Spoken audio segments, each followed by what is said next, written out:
Oliver C. Dawson Bulldog Stadium on the campus of South Carolina State in Orangeburg, South Carolina, is the site of this MEAC matchup as the Bears of Morgan State take on the Bulldogs of South Carolina State. We're down to the final weeks of the regular season. Let's check out the MEAC standings. Hampton remains unbeaten and have clinched the 1AA playoff spot. South Carolina State must win its last 2 games to keep its hope of an at-large bid alive. Hello, everyone. Charlie Neal along with my partner, Jay Walker. Welcome to College Football Prime Time. And for the Bears of Morgan State, it's been a rough year for them. But, you know, it can come to a very positive note for them to win against South Carolina State tonight. Anytime you play a football season and you realize you're not going to have a winning campaign, you want to look for something positive to take into the upcoming season. For Coach Hill, Ely, and staff, you know you're going to have to make changes on the defensive side of the ball, but you got a lot of guys out there playing for playing time next season and trying to have something that the Bears can build upon for next year. And when you talk about Morgan State, it hasn't been all doom and gloom for them this season. They've had some bright spots, starting with their quarterback, Byron Selby. Yeah, Byron Selby has been very exciting for the Morgan State Bear fans to watch, not because of his play on the field specifically, but because of the maturation process that he's come along. He started off the season playing only 1 game throughout his career, but as the season's gone along, he's gotten better and better. He's definitely the quarterback of the future for the Bears. And for South Carolina State, defense has been their strong suit this year, and one young man who's really stepped up to the plate the last couple of weeks is linebacker Terrence Bennett. The strength of the Bulldog defense is a linebacking core, and Terrence Bennett is the one that comes up with the big plays. If you find the football, you'll find Terrence Bennett, whether it's coming up with the sack from the backside or as last week here, clinching the game with this interception return for a touchdown. Terrence Bennett is the best of the linebacker core for South Carolina State. He's a playmaker. Find him, you'll find the ball. It's a must-win for the Bulldogs of South Carolina State. Morgan is trying to end their season on a positive note. We'll be back to Orangeburg with the opening kickoff in a moment. Welcome back to Orangeburg, South Carolina for this MEAC matchup in college football primetime. Some of the crowd on hand there a little late for Halloween, aren't they, Jay?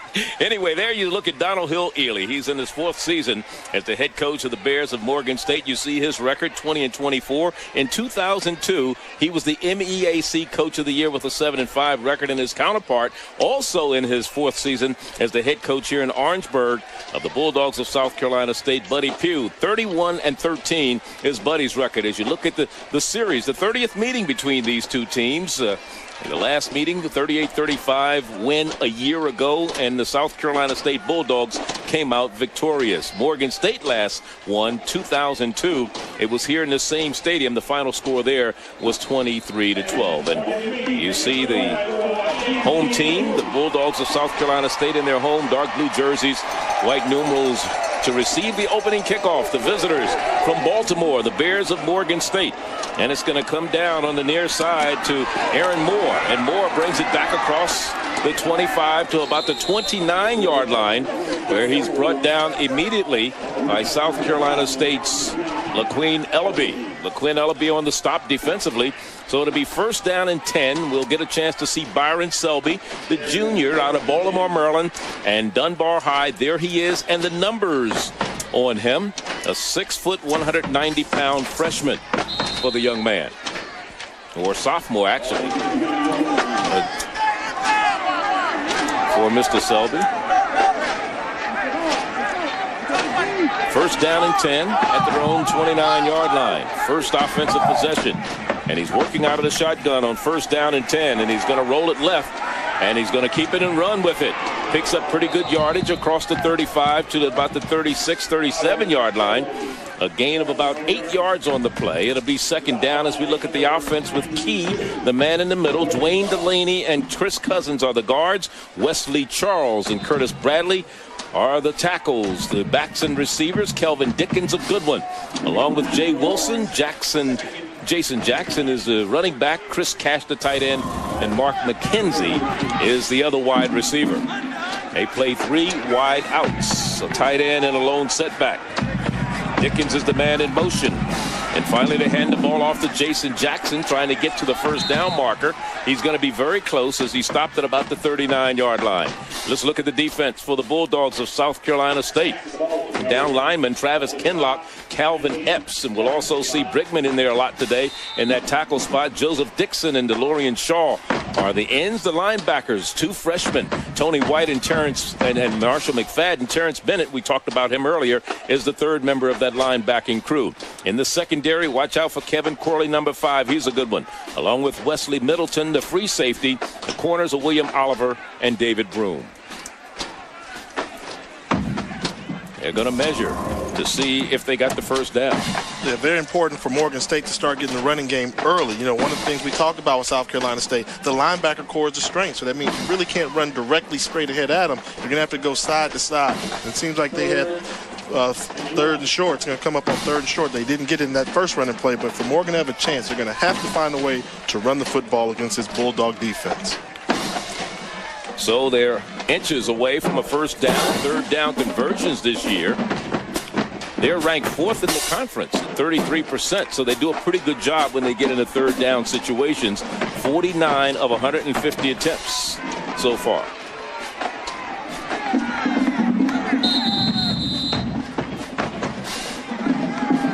Selby has the team set. Jackson the lone setback, Dickens in motion. Selby's going to keep it. Looks like he's going to get the first down with plenty to spare. When you talk about the Morgan State offense, I mean, this is an offense that relies heavily on the play of the quarterback. Last year was Bradshaw Littlejohn, the conference player of the year. You see Selby find a gap there and find the first down. But last year they had Bradshaw Littlejohn, the MEAC offensive player of the year, who they called the Big Show. Now Brian Selby's coming to that role, and Coach Hill asked for a lot from his quarterback. He wants him to be the best player on the field at all times.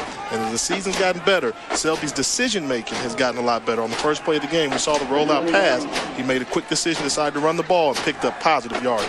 From the shotgun, empty backfield, lets it fly, has it complete on the far sideline, and Dickens down the sideline and finally out of bounds at about the 35-yard line goes Kelvin Dickens, the senior from Parkdale High in Bowie, Maryland, a preseason first-team selection as far as the conference is concerned, and that one was good for 25 yards. Yeah, and you'll see one of the reasons why Kelvin Dickens, he's such a deep threat. He's got a big body, so you have to give him an extra cushion. Anytime you give the wide receiver that much cushion off of him, hey, you never know what's going to happen. And you see him running hard here. This hit right here is kind of questionable there. It looks like Oliver got over there a little bit late. William Oliver, the defensive back, came over and put a blow on him. But Kelvin Dickens is the big play wide receiver for Morgan State. Certainly is. Comes into the game with 31 receptions. That's his 32nd of the year. This time, play action again. Quarterback steps out of trouble, gets it up to Dickens, and Dickens is close to another first down, right at about the 26-yard line. Oh, that was a beautiful play there by Byron Selby. That's when we're talking about the maturation process there. He didn't outrun his offensive lineman trying to block. You see the hard play action fake here. He's got a guard out there pulling. Step inside of the blitzing linebacker. Keep your eyes downfield and get the completion to Dickens. That's a great play by Byron Selby and a good job by Dickens of settling down in the zone coverage. It is first down and 10. For the Bears of Morgan State. Jackson trying to go to the left side behind Clifford Lewis and Chris Cousins. And the guards and the center James Key picks up a couple of yards. It'll be second down and 8. When we talk about Jason Jackson, I mean, this is a young man that rushed for over 250 yards in one football game this year. So I kind of asked, hey, what happened to the running game? And they've been playing musical chairs on the offensive line for Morgan State. They've had to make several changes there, and that's kind of hampered the numbers that Jason Jackson was able to put up this year. That 251 yards and 4 touchdowns came against Savannah State earlier on in the season. Quarterback, a little screen pass to Jay Wilson on the far side, and Jay Wilson maybe a yard gain after all of that, and that's about it. It'll bring up 3rd and 7. Jay Wilson went in motion, sophomore from Pittsburgh and Gateway High. You know, the key here is the block by the wide receivers. You'll see Dickens here, and it's up to Dickens, number 2, to get that block on him and find an angle for Wilson to spring free. But the Bulldog defense did a good job of attacking that wide receiver screen from the inside, forcing it out of bounds. Second, third down situation facing the Bears of Morgan State so far this evening. This will be the 8th play of the drive that started at their own 29. They're now to the 21 of South Carolina State. Under pressure, the quarterback gets away, gets the pass out, and it's complete. And running down the sideline is Chris Cash, the tight end, but I don't believe he got enough for the first down. So, and, we talk about the maturation process of Byron Selby. Well, he got lucky there. I mean, he got the completion, but when you see that blitz coming right at you and you can't make a play, get rid of the football, throw it away, but he's still trying to think he's a better athlete than everybody else, and almost took a big sack there, but you see Chris Cash, the tight end here, doing a good job of running upfield once he got the completion. A 35-yard field goal attempt coming your way for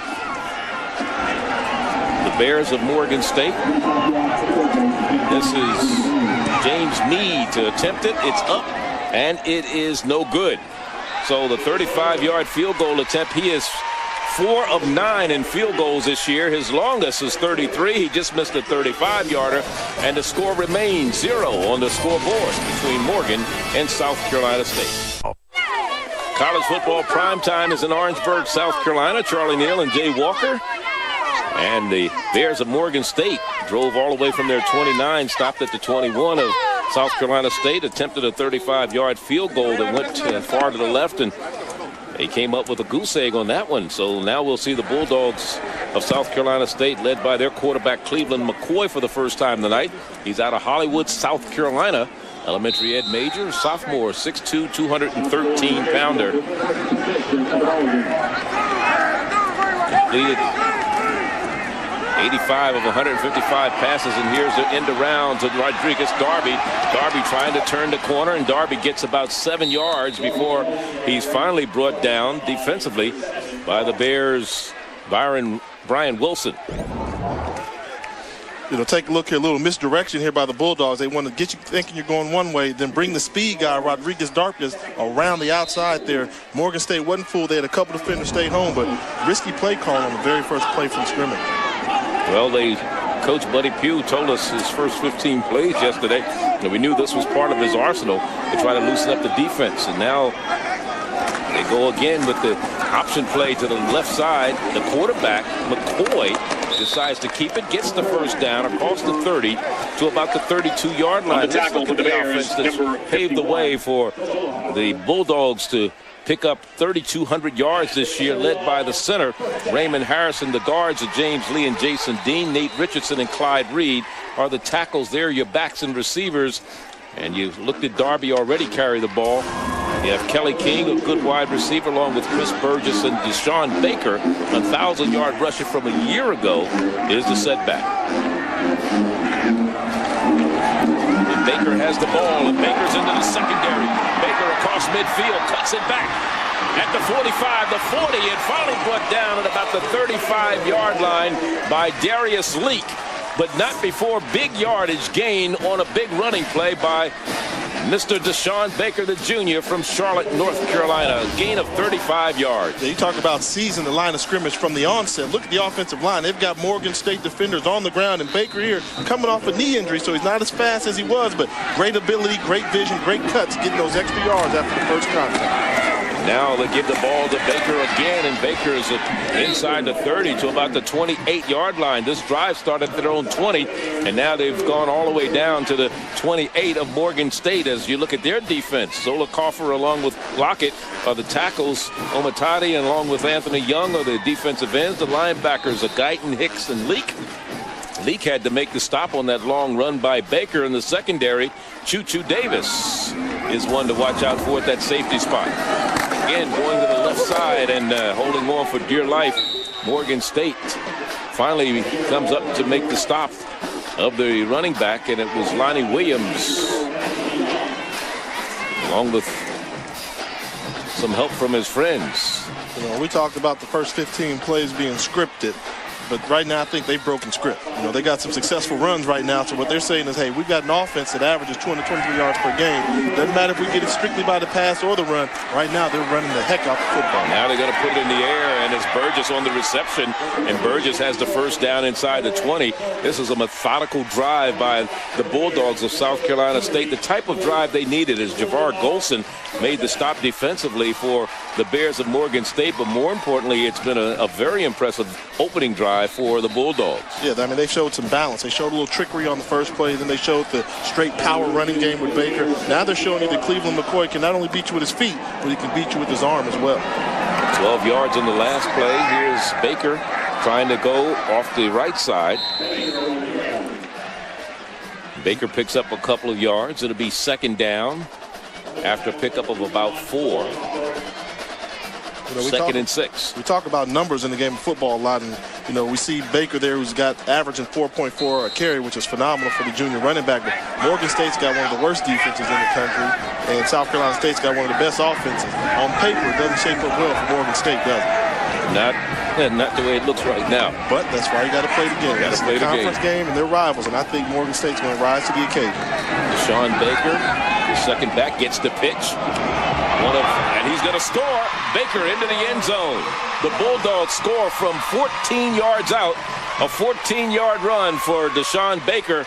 And it's a 6-0 ball game. He was one of 5 1,000-yard rushers in the Mid-Eastern Athletic Conference last year, along with Jason Jackson from Morgan State, Alonzo Coleman from Hampton, Jay Colbert from Howard, and Ardell Daniels from Hampton. Yeah, you saw Cleveland McCoy do a good job of stretching the option out to the sideline and pitching it at the very last possible minute, giving it to Baker, and Baker got the catch from the pitch and accelerated straight ahead upfield and get a nice little dive into the end zone. 33 of 36 is Stephen Grantham on PATs this season. This one is up, and it's no good. He missed one a week ago against Howard University, and he's missed his last 2 PAT attempts. But it is a 6-0 ball game, and it's Deshaun Baker taking it into the end zone. It's his 7th rushing touchdown of the year. It came from 13 yards out. He makes it look easy, and we're 6-0 here. WrestleMania, the complete anthology. Call 1-800-WWE-SHOP and order yours now. The marching 101 in attendance here tonight. An impressive drive by the Bulldogs of South Carolina State. 8 plays, 80 yards, 3:29 off the clock, and they missed the extra point. But here's Mr. Deshaun Baker, as we mentioned earlier, one of 5 1,000-yard rushers in the Mid-Eastern Athletic Conference a year ago. Will it happen again this year? There's a possibility you could have 6 1,000-yard rushers this year in the conference. One thing about the MEAC Conference, they know how to run the football efficiently in that conference. This one will come down to Jeffrey Jones. And Jeffrey Jones is across the 25 to about the 27-yard line, make it the 28. And that's where the Bears of Morgan State will get the ball for the second time this evening. Their last drive started at their own 29. They drove down to the South Carolina State 21 and missed a 35-yard field goal. Byron Selby has his team ready to go. Ranked number 1 in the Mid-Eastern Athletic Conference in passing and total offense, and number 30 in the nation in all of 1AA in passing efficiency. First down and 10. Into the air. Has it complete. And it's a first down for the Bears of Morgan State as Dickens made the reception. The last drive by the Bears of Morgan State. He had the quarterback. You see Selby getting outside the pocket, breaking container, running the football. Then he decided to show off his arm and get the completion to Dickens. And I really like this throw here, stepping up in the pocket, get another completion. All of that ended up being for naught, though, as they came away with 0 points on this missed field goal opportunity. Dickens has caught 3 passes this evening so far for 45 yards.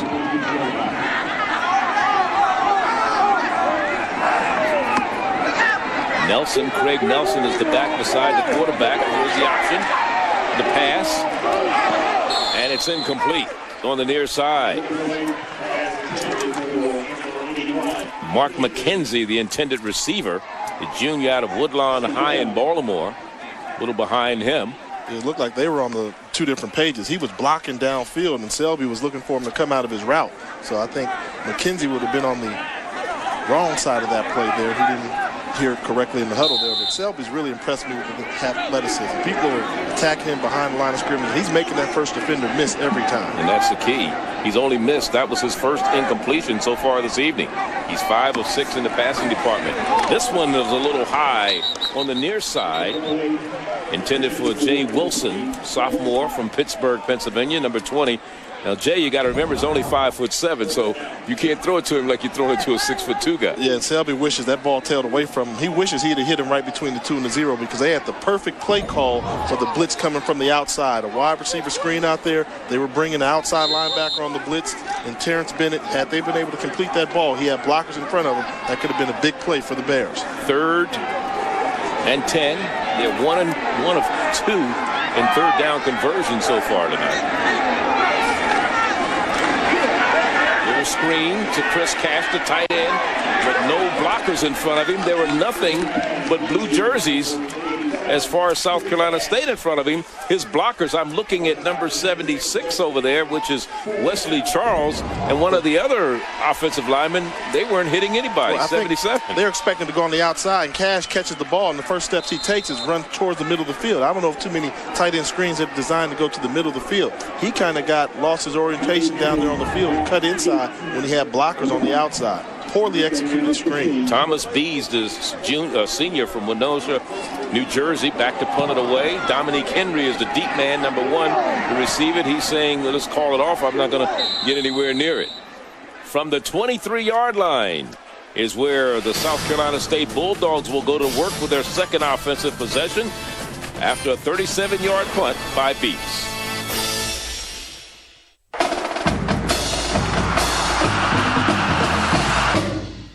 If you're one of the 45 million uninsured Americans who don't have medical, dental, or prescription coverage, you're paying too much on medical bills. Well, that stops right now. Welcome to Prudent Choice. Prudent Choice is a network of premier doctors and hospitals offering huge discounts of up to 50, 55, 60% on health care services, all for less than $1 a day. And because Prudent Choice is not health insurance, there are no deductibles, no waiting period, and you can't be turned down for any pre-existing condition. With Prudent Choice, now everybody can afford quality health care. I'm seeing the specialists that I need to and saving so much money. Prudent Choice saved us almost $5,000. If your family doesn't have health insurance, you need Prudent Choice, so you'll never have to pay full price for your medical care again. Get over $300 in free healthcare services. Call in the next 9 minutes, and you'll also receive an added bonus of 2 months free with an annual membership. And now it costs less than $1 a day to get started. Call now. Own a timeshare or campground membership? Turn it into cash. Timeshares Only got us our full asking price before our next monthly payment was due. Timeshares Only is the nation's largest, #1 most successful timeshare agency, representing properties from the biggest names in the industry. No one sells more timeshares. Call now and receive a free information kit, including 10 secrets to timeshares. You owe it to yourself to work with the best. Don't delay. Call 1-800-440-0534. The NBA on ESPN. Friday night doubleheader. A revamped supporting cast may have Kobe and the Lakers on the rise again. The Pistons are trying to prove they're still the beast of the East. Doubleheader coverage begins tonight at 7:30 on ESPN. Some of the bigger stars, like Dwayne Wade, they've actually negotiated final cut of their highlights. I think that works, Dwayne. You know what? First we should go with a medium to draw the audience in. Then we should go real wide to give it a sense of context. Dwayne, we're going to need that highlight. When it's ready, then we'll go. Well, but you missed 2 shows already. When it's ready. You think we can add a couple more defenders with CGI?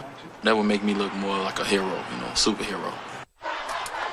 Welcome back to Orangeburg, South Carolina. Cleveland McCoy as a starter, 8-2 throughout his college career. And here's their last drive and one of the reasons why he's been so successful, Jay. A lot of misdirection. You don't know which angle they're going to attack. You see the end around here. Then you see the power running game with Baker just pounding the ball up the middle, explode. Then McCoy doing a good job on the option pitch. And, once Baker gets it that close to the end zone, that's money. He has his team set. His lone setback to Sean Baker, who had 56 yards on 5 carries and a touchdown, his first run of the day. And here's an end around. Darby again trying to come around the left side. And a good defensive play by Gerald Guyton. Chris Burgess. That was actually Burgess, not Darby. You got Darby. two little guys, small guys, and they're both 5'9". One wears a 13, the other one wears a 3. And you see Darby just lost his foot in there, going a little bit too fast. Anytime running backs try and cut off that inside leg, they're going to be in trouble. Gain of 1, 2nd down and 9. Play action. Complete. This is Darby. Oh, he's going to go. Unless somebody gets him going down the sideline. He's finally bumped out of bounds on the far sideline by Kendall Jackson out of Waverly, Virginia. But Rodriguez Darby with a big catch, 51 yards. He had a 50-yard pass for a touchdown against Howard a week ago. This one good for 51. Yeah, that was a great route there. He sold the go route, and by the time he came out his break, the defender had already turned upfield thinking he was going to go vertically all route. And then you see Darby here after he makes one guy miss, turn on the jets on the outside. Great route by Rodriguez Darby. He had a 52-yard reception earlier this year and a 1-point loss to Coastal Carolina. It is 1st and 10. Ball right at the 25 of Morgan State.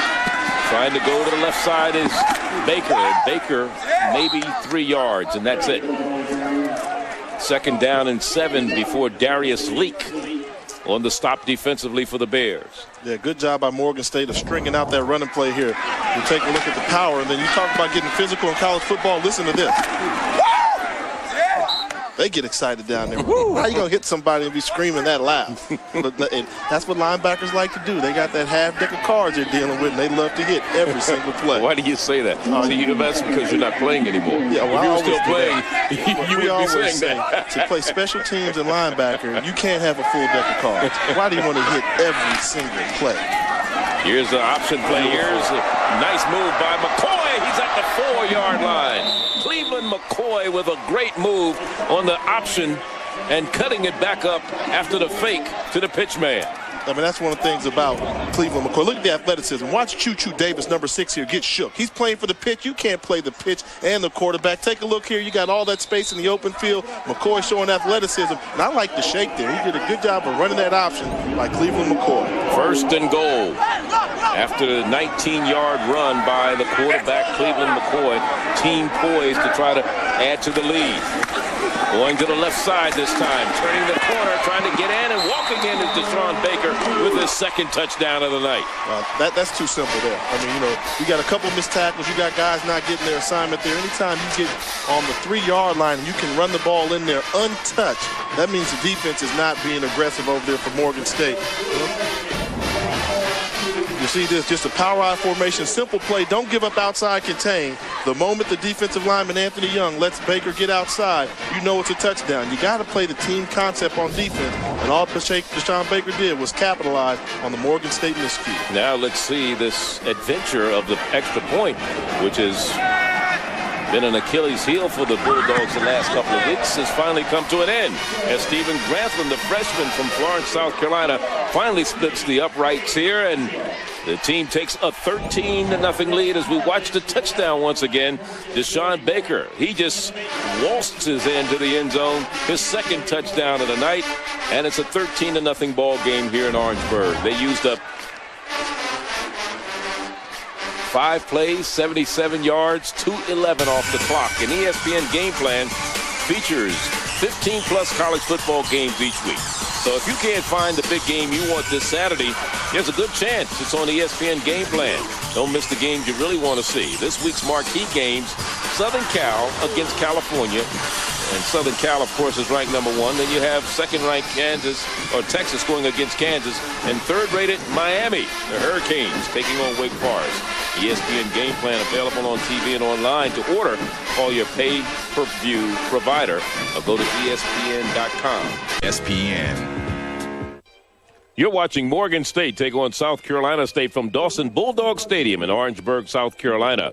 Due to time constraints, we move ahead in our coverage.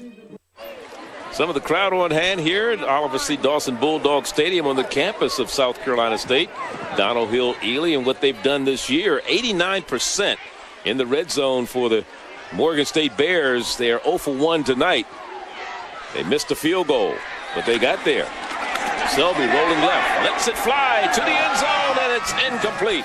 Off of the outstretched arms of Jay Wilson, who was there, but just, again, his shortness, his stature has a problem with those long passes. Yeah, you alluded to it. Wilson's only 5'7", so you got to throw the ball on the money when he gets downfield. It becomes harder to hit. And just that close to getting a touchdown, and he would have been in bounds. But that's the difference between a winning season and a losing season in a lot of cases. In that case there, they came up, I want to say, just short.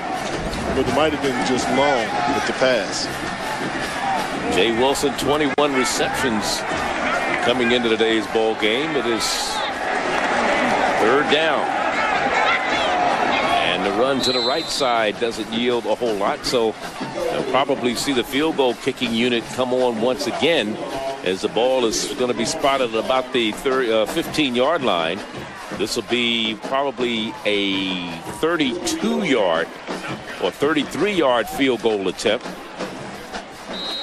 for James Meade. This is his longest this year. He missed the 35 earlier. His longest was 33, and that was against Florida A&M. He was 3 for 3 in that game. This one is up, and it's blocked. And South Carolina State picks it up. Rickman, he loses it again, and maybe Morgan got it back. Let's see. Nope, South Carolina State recovered. Rickman got lucky there. I mean, well, he certainly did. You're taught when that ball's blocked, and unless you got a clear running path, you just let it stay on the ground there. In this case, he tried to pick it up kind of Leon Lett-isk and fumbled the ball, but it seems like they were able to recover this. Take a look at the block here, and you'll see the hole. Tries to spin the laces off, too much penetration. That kick didn't have a chance there, and it's all over the ground. They're getting slippery. Look at Brickman trying to show it, then he wants to pitch it, and then he wants to get it again, and wow, they were that close to having another turnover. Thank goodness for the Bulldogs that Kevin Corley was down there on the spot. It was. Saved the day that time. The ball at the 21-yard line. 3rd possession for South Carolina State, who have scored every time they've had the ball so far this evening. Just started the 2nd quarter. Here's McCoy throwing long. Man is out there. Baker behind everybody. Baker at the 30, 25, 20, 15, 10, 5. Pushed out of bounds at about the 1-yard line. The referee couldn't get down there. The side judge is still trying to get there. You got to give him the touchdown. I think the referee, the side judge, pulled a hamstring trying to chase him. He's grabbing his hamstring. That's Willie Robinson, the side judge, I believe. How do you let the best offensive player get so wide open? Play action fake here, nobody within 15 yards of Baker, and then it becomes a foot race between Baker and the defensive back, Catlin and Clark, the cornerback, and Clark show good hustle. Woo, so close, it happened so fast at the end. I can't tell if he got in, but you take a look on the right-hand side of your screen, you'll see the line judge. It'll be left side of your screen. And side judge. Look at the side judge. He pulls a ham. He stops running with him. He couldn't tell. I think that might have been 6. That was a touchdown. There's the side judge, Willie Robinson. He's out of Miami, Florida. He's going to need to get some ice after that one there. Ice after that. Ben Gay at halftime. Yes, indeed. For the 2-point conversion. Not there. That's a fumble. Fumble, and yet the ball was down. They're going to whistle it down. I don't know so much if they're going to whistle it down or they're going to say that the offense can't sorry, I advance a said fumble. 2-point conversion. I'm still thinking they had a touchdown on the previous play. This is for the touchdown. No fumble on the play. Our referee tonight is Andre Lowe. I thought he put this ball trying to get that extra yard. I thought he stretched it out there. And it should have been a fumble there. Jonathan Woods was the man on the carry. So in the backfield, Jonathan Woods capers. And going in with no problem is Troy McFadden to the left side. So McFadden picks up the touchdown, his 4th or 5th touchdown rushing this year. And South Carolina State stretches their lead to 19-0. And the State's doing what they're supposed to do. You know, they're playing on Thursday. There aren't too many teams in the country playing on Thursday night football. NCAA selection committee is watching, and they're putting away Morgan State handily early in this football contest. That was the longest run, that run by Deshaun Baker.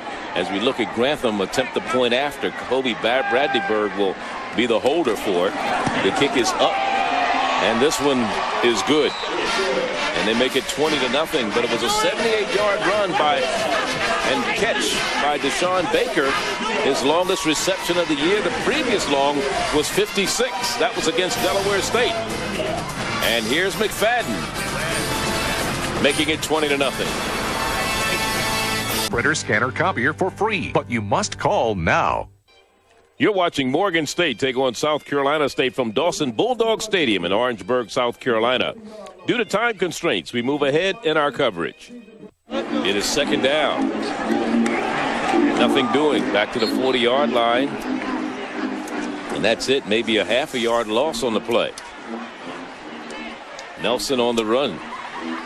Craig Nelson, Jr. from Queens, New York, went to Christ the King High up in Queens. The basketball player? Christ the King, they got that. They play everything. Basketball program up there. So Kenny Anderson went to school, isn't it? We got you stumped, huh? Which Kenny Anderson? The point guard, Kenny Anderson. Okay. Yeah. I got you too, didn't I? Yeah, it made me second guess myself there. But, I mean, for the Morgan State offense, they've come out and played very well in the first half. They don't have any points on the board, but they just haven't been able to punch it in and kicks. And to think they're down 20-0 already, and they haven't turned the ball over yet. No, they haven't. Selby under pressure. Will not get this one off his, I believe Matthew Brigman was in there along with Brian Ellison to make the stop. Ellis Turner in there making the big play for him. You see Turner just beating his man there, going upfield hard, try to pump the ball. You're not getting away from big Eric Turner, 6'4", 280 pounds. Once those D linemen get you in the grabs, they smell sacks. Second punt of the evening for Bees. He had a 37-yarder his first time.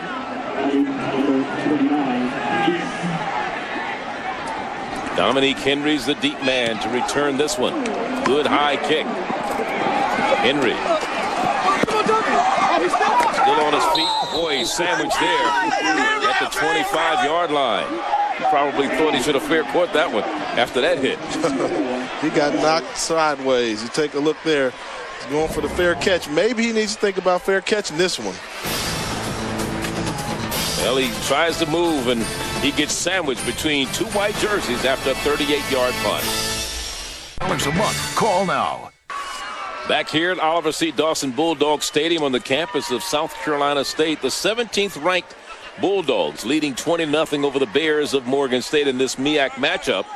Last home game for the Bulldogs of South Carolina State. They'll play their next opponent. I believe that game's in Charlotte a week from Saturday. The Carolinas.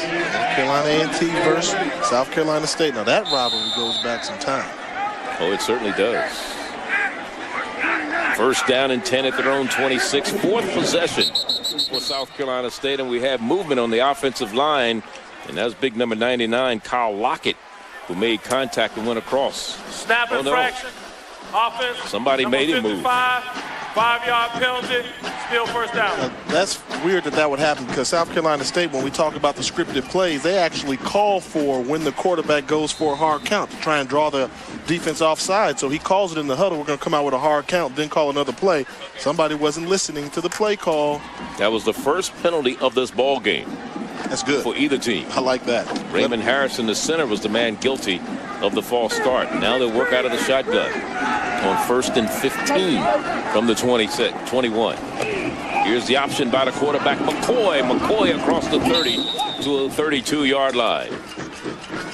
Let's look at some first half scoring for South Carolina State so far this game. Yeah, I mean, they've been able to control the line of scrimmage, and this was the big run here that set up this same drive with Deshaun Baker capitalizing on the great field position with a touchdown. Then he goes into the end zone untouched, and then look at the big long pass. They left him wide open, blown coverage, and he made Morgan State pay. 11-yard gain on that last run by the quarterback, Cleveland McCoy, as you saw Deshaun Baker getting it down the field. Now to 2nd and 4, and they got Baker into the secondary once again, running over people and down to the 45-yard line. They'll spot it at the 44 of the Bears. I mean, this is just poor defense. You can't arm tackle Deshaun Baker. He's too big a guy, 220 pounds. Nobody gets a finger on him. Great job by the offensive line. First guy to hit him was his own wide receiver, Darby, downfield trying to block for him. Where is the Morgan State defense? Look at this. Baker is out-rushing the whole team. You know, his average is about 5 times better. Number 2, 5-yard penalty. Well, that's going to be nullified, that big run by Deshaun Baker that time, because they're going to bring it back after a 24-yard gain. They'll move it back because of a penalty.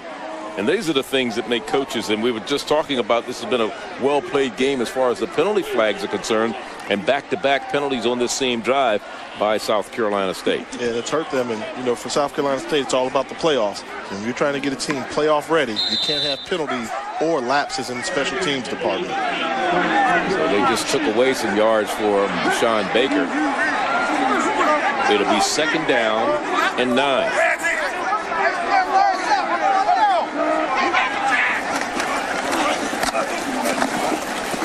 Trying to go right, student body right this time, and the Bears didn't bend that time as Jonathan Woods was on the carry. And you look at Buddy Pugh, 7-5 his first year, 8-4 his second year, 9-2 a year ago, and 6-1 in the conference, tied for the conference lead with Hampton. But in head-to-head competition, they lost to the Pirates, and that's why they didn't go to the 1AA playoffs. But they did represent the conference in the SWAC MEAC Challenge, first game of this season against Alabama State, and they came out victorious. And if they win out the rest of the games, you got a team that's won 18 games in 2 years. That should be enough to get you into the playoffs, I believe. And some of the coaches think that same situation could unfold here. But what a great job Coach Pugh has done taking over for the legendary Willie Jeffries. He certainly has. Number 71, 5-yard penalty, remain 3rd down. And they still penalized again on this drive. We're in Orangeburg, South Carolina for this college football primetime contest between the Bears of Morgan State and the Bulldogs of South Carolina State at Oliver C. Dawson Bulldog Stadium. I'm Charlie Neal along with my partner Jay Walker, and glad you could join us for this Thursday night affair. Here's the total yards between the two teams tonight. South Carolina State almost doubled, has doubled what the Bears of Morgan State have put up so far. And it's evident on the scoreboard, 20-0. Here's the quarterback trying to set up a screen, and he bounces it on the ground. It goes incomplete. Jonathan Woods, the intended receiver. So it'll be the first punt of the night for South Carolina State. This is the first drive that didn't yield a touchdown for them this evening, and the penalty didn't help them. And we see Cleveland McCoy kind of limping off. He was hit pretty hard on that last play defensively by Morgan State's Reginald Holmes, the linebacker.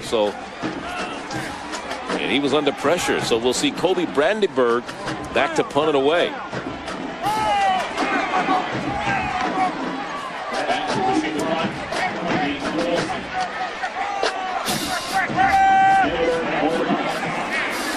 Jay Wilson is the deep man to receive this one. He fields it at the 39, reverses his field, trying to turn it up. And he's going to get back to the 39, and that's it.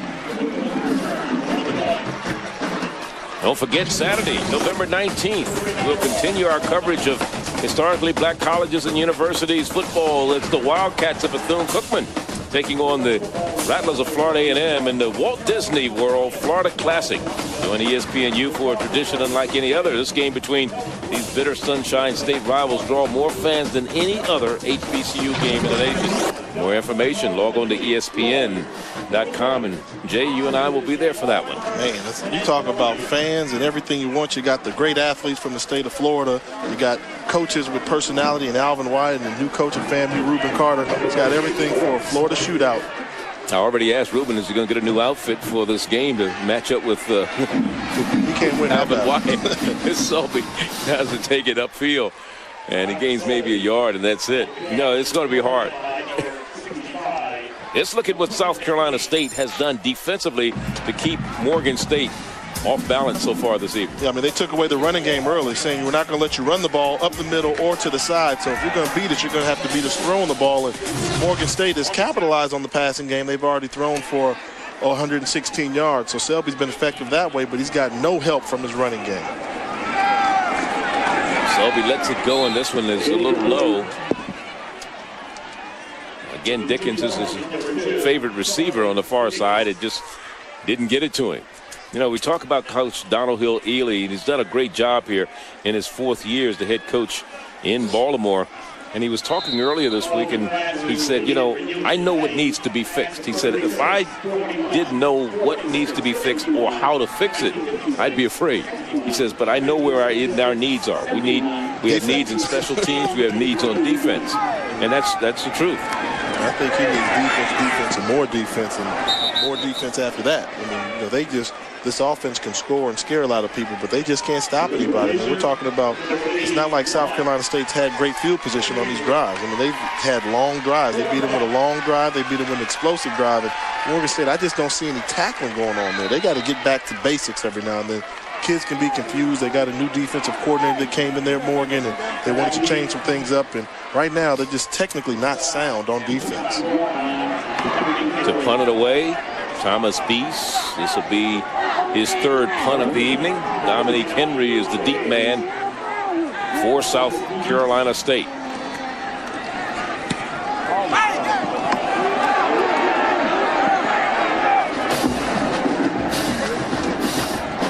And it dies at about the 37, 38-yard line.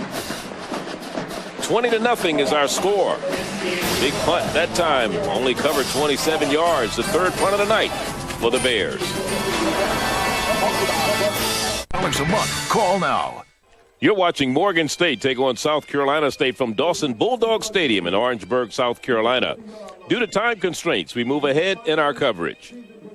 Now, I know why he's talking, because right next to us is his assistant coaches, and they're probably talking down to him on the sideline. Now, let's see if the nose of the ball hit the ground. Yeah, they see what we see. I mean, and it clearly does. The key is, does he have a firm grip on it when it hits the ground? I mean, the ball can touch the ground if you've got possession of it. When it's that close, and I think the official, if you see any part of the ball touch the ground, you're going to go ahead and say he must not have had complete control of it.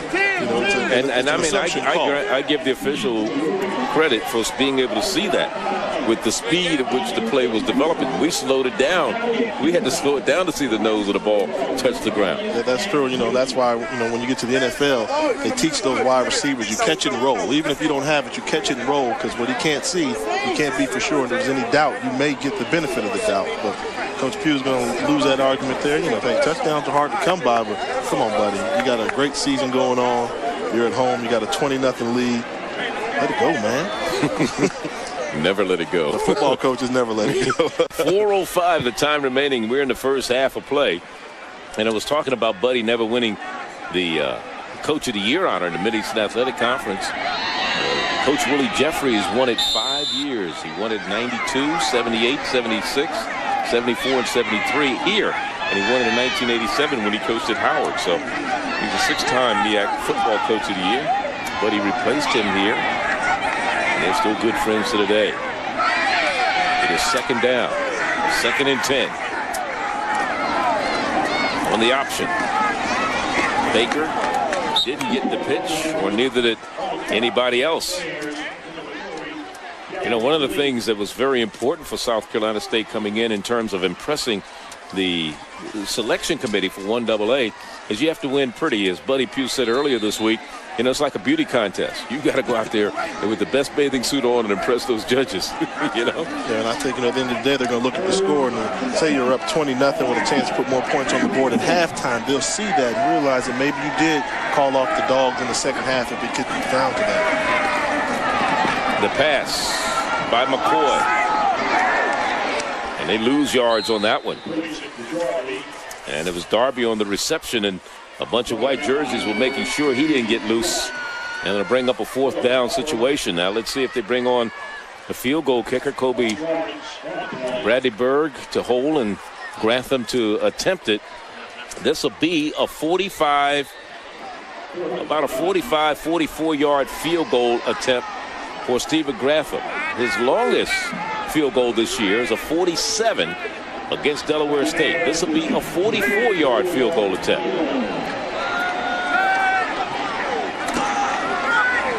And it's a pitch, a fake. And here's a Grantham.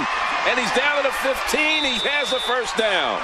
You think Buddy doesn't know the playoffs are on the line? We talk about winning pretty. You go for fake field goal attempts. You know that you got a lot on the line. And take a look at this. He takes off. And I like this. Look at the athleticism. Did you see the way he ends the run? Go up top. But that wasn't the thing that got me. Was Kobe Brandyburg the way he threw the ball over his shoulder. Yeah, the over the shoulder pass. Looked like Magic Johnson there, kind of a little over the shoulder, no look pass there. And, hey, anytime you get a kicker getting physical out there, this is the team on a mission. And look at that, he's made his stat highlight right there. They're saying it is a first down and 10. The ball is at the 15-yard line.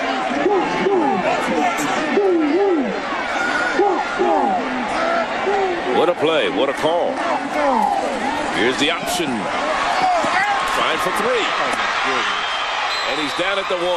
Deshaun Baker trying for his 3rd touchdown. And if he hadn't stumbled or could have kept his balance, he would have been in. I mean, what a terrible job by Kendall Jackson. I mean, you know what? I'm like this, you know. Back in the day, what you would say is, hey, you keep tackling like this, some scholarship money is going to be missing. And you take a look at Baker here coming around the outside. Watch the missed tackle. And then just the collision there at the end of that run there. Just, I mean, you just go in there untouched. 14 yards on that last run by Deshaun Baker has put his team 1st and goal at the 1. You know, see what they're doing. They're calling a play from the line of scrimmage, seeing the formation, and then calling another play. Baker for 3. The hat trick. A 3 touchdown. I thought it was 3 points. No. 6 points. 3rd touchdown, the hat trick for Deshaun Baker tonight. Deshaun Baker has been the touchdown maker tonight for South Carolina State. He's running from 13 yards out, 3 yards out, and this one from a yard out. Baker. He's had only 2 100-yard games this season. Right now, he's knocking on the door of 100. And this is the first half with still 1:51 to go. Here's Grantham, who kept the drive alive for the point after. And he puts it through, and it's 27-0 here in the second quarter, 1:51. And let's look at the play from Grantham that gave him the first down. Brandyburg with the over-the-shoulder pass to the field goal kicker, and he goes over the top. And there's our running back. Deshaun Baker just doing what he's been doing all night, punching the ball to the end zone every time he gets a chance. Did you see the no-look pass? I mean, he clearly threw that no-look. I mean, I thought he peeked in his backfield a little bit. No, he never turned his head one way or the other. I mean, look at this right here. Watch his head. The key I think you'll see is look at the kicker's head, Brandenburg's head, the holder. He's not even going to come up. I mean, look, you talk about a blind faith. Oh, my goodness. They've worked on that many a times. And then talk about hops. Somebody told me certain people can't jump, but I saw some hops there from the kicker. They say kickers can't jump. I know what you were thinking, Charlie. I didn't say a word. 1:51 is the time remaining here in the first half of play. Grantham has the ball on the tee, and there's Mr. Burgess. A great night for him. 94 yards on 12 carries, 3 touchdowns. And they used up 5 minutes and 42 seconds off the clock. Jones, Jerry Jones, cutting back inside. Went down from behind at about the 30-yard line. Let's look at that last scoring drive. 13 plays, covered 62 yards, 5:42 off the clock. And 6 yards away from a 100-yard game, his 3rd of the season. Deshaun Baker came into tonight's game with 716 yards rushing. So he's trying for the 2nd straight year to go over the 1,000-yard mark, and 100 yards tonight would give him 8. If he plays in the second half, he may do it tonight. He certainly could. He keeps this up. First down and 10 for the Bears of Morgan State. Here's Jackson. Jackson into the secondary across midfield and down to the 45-yard line.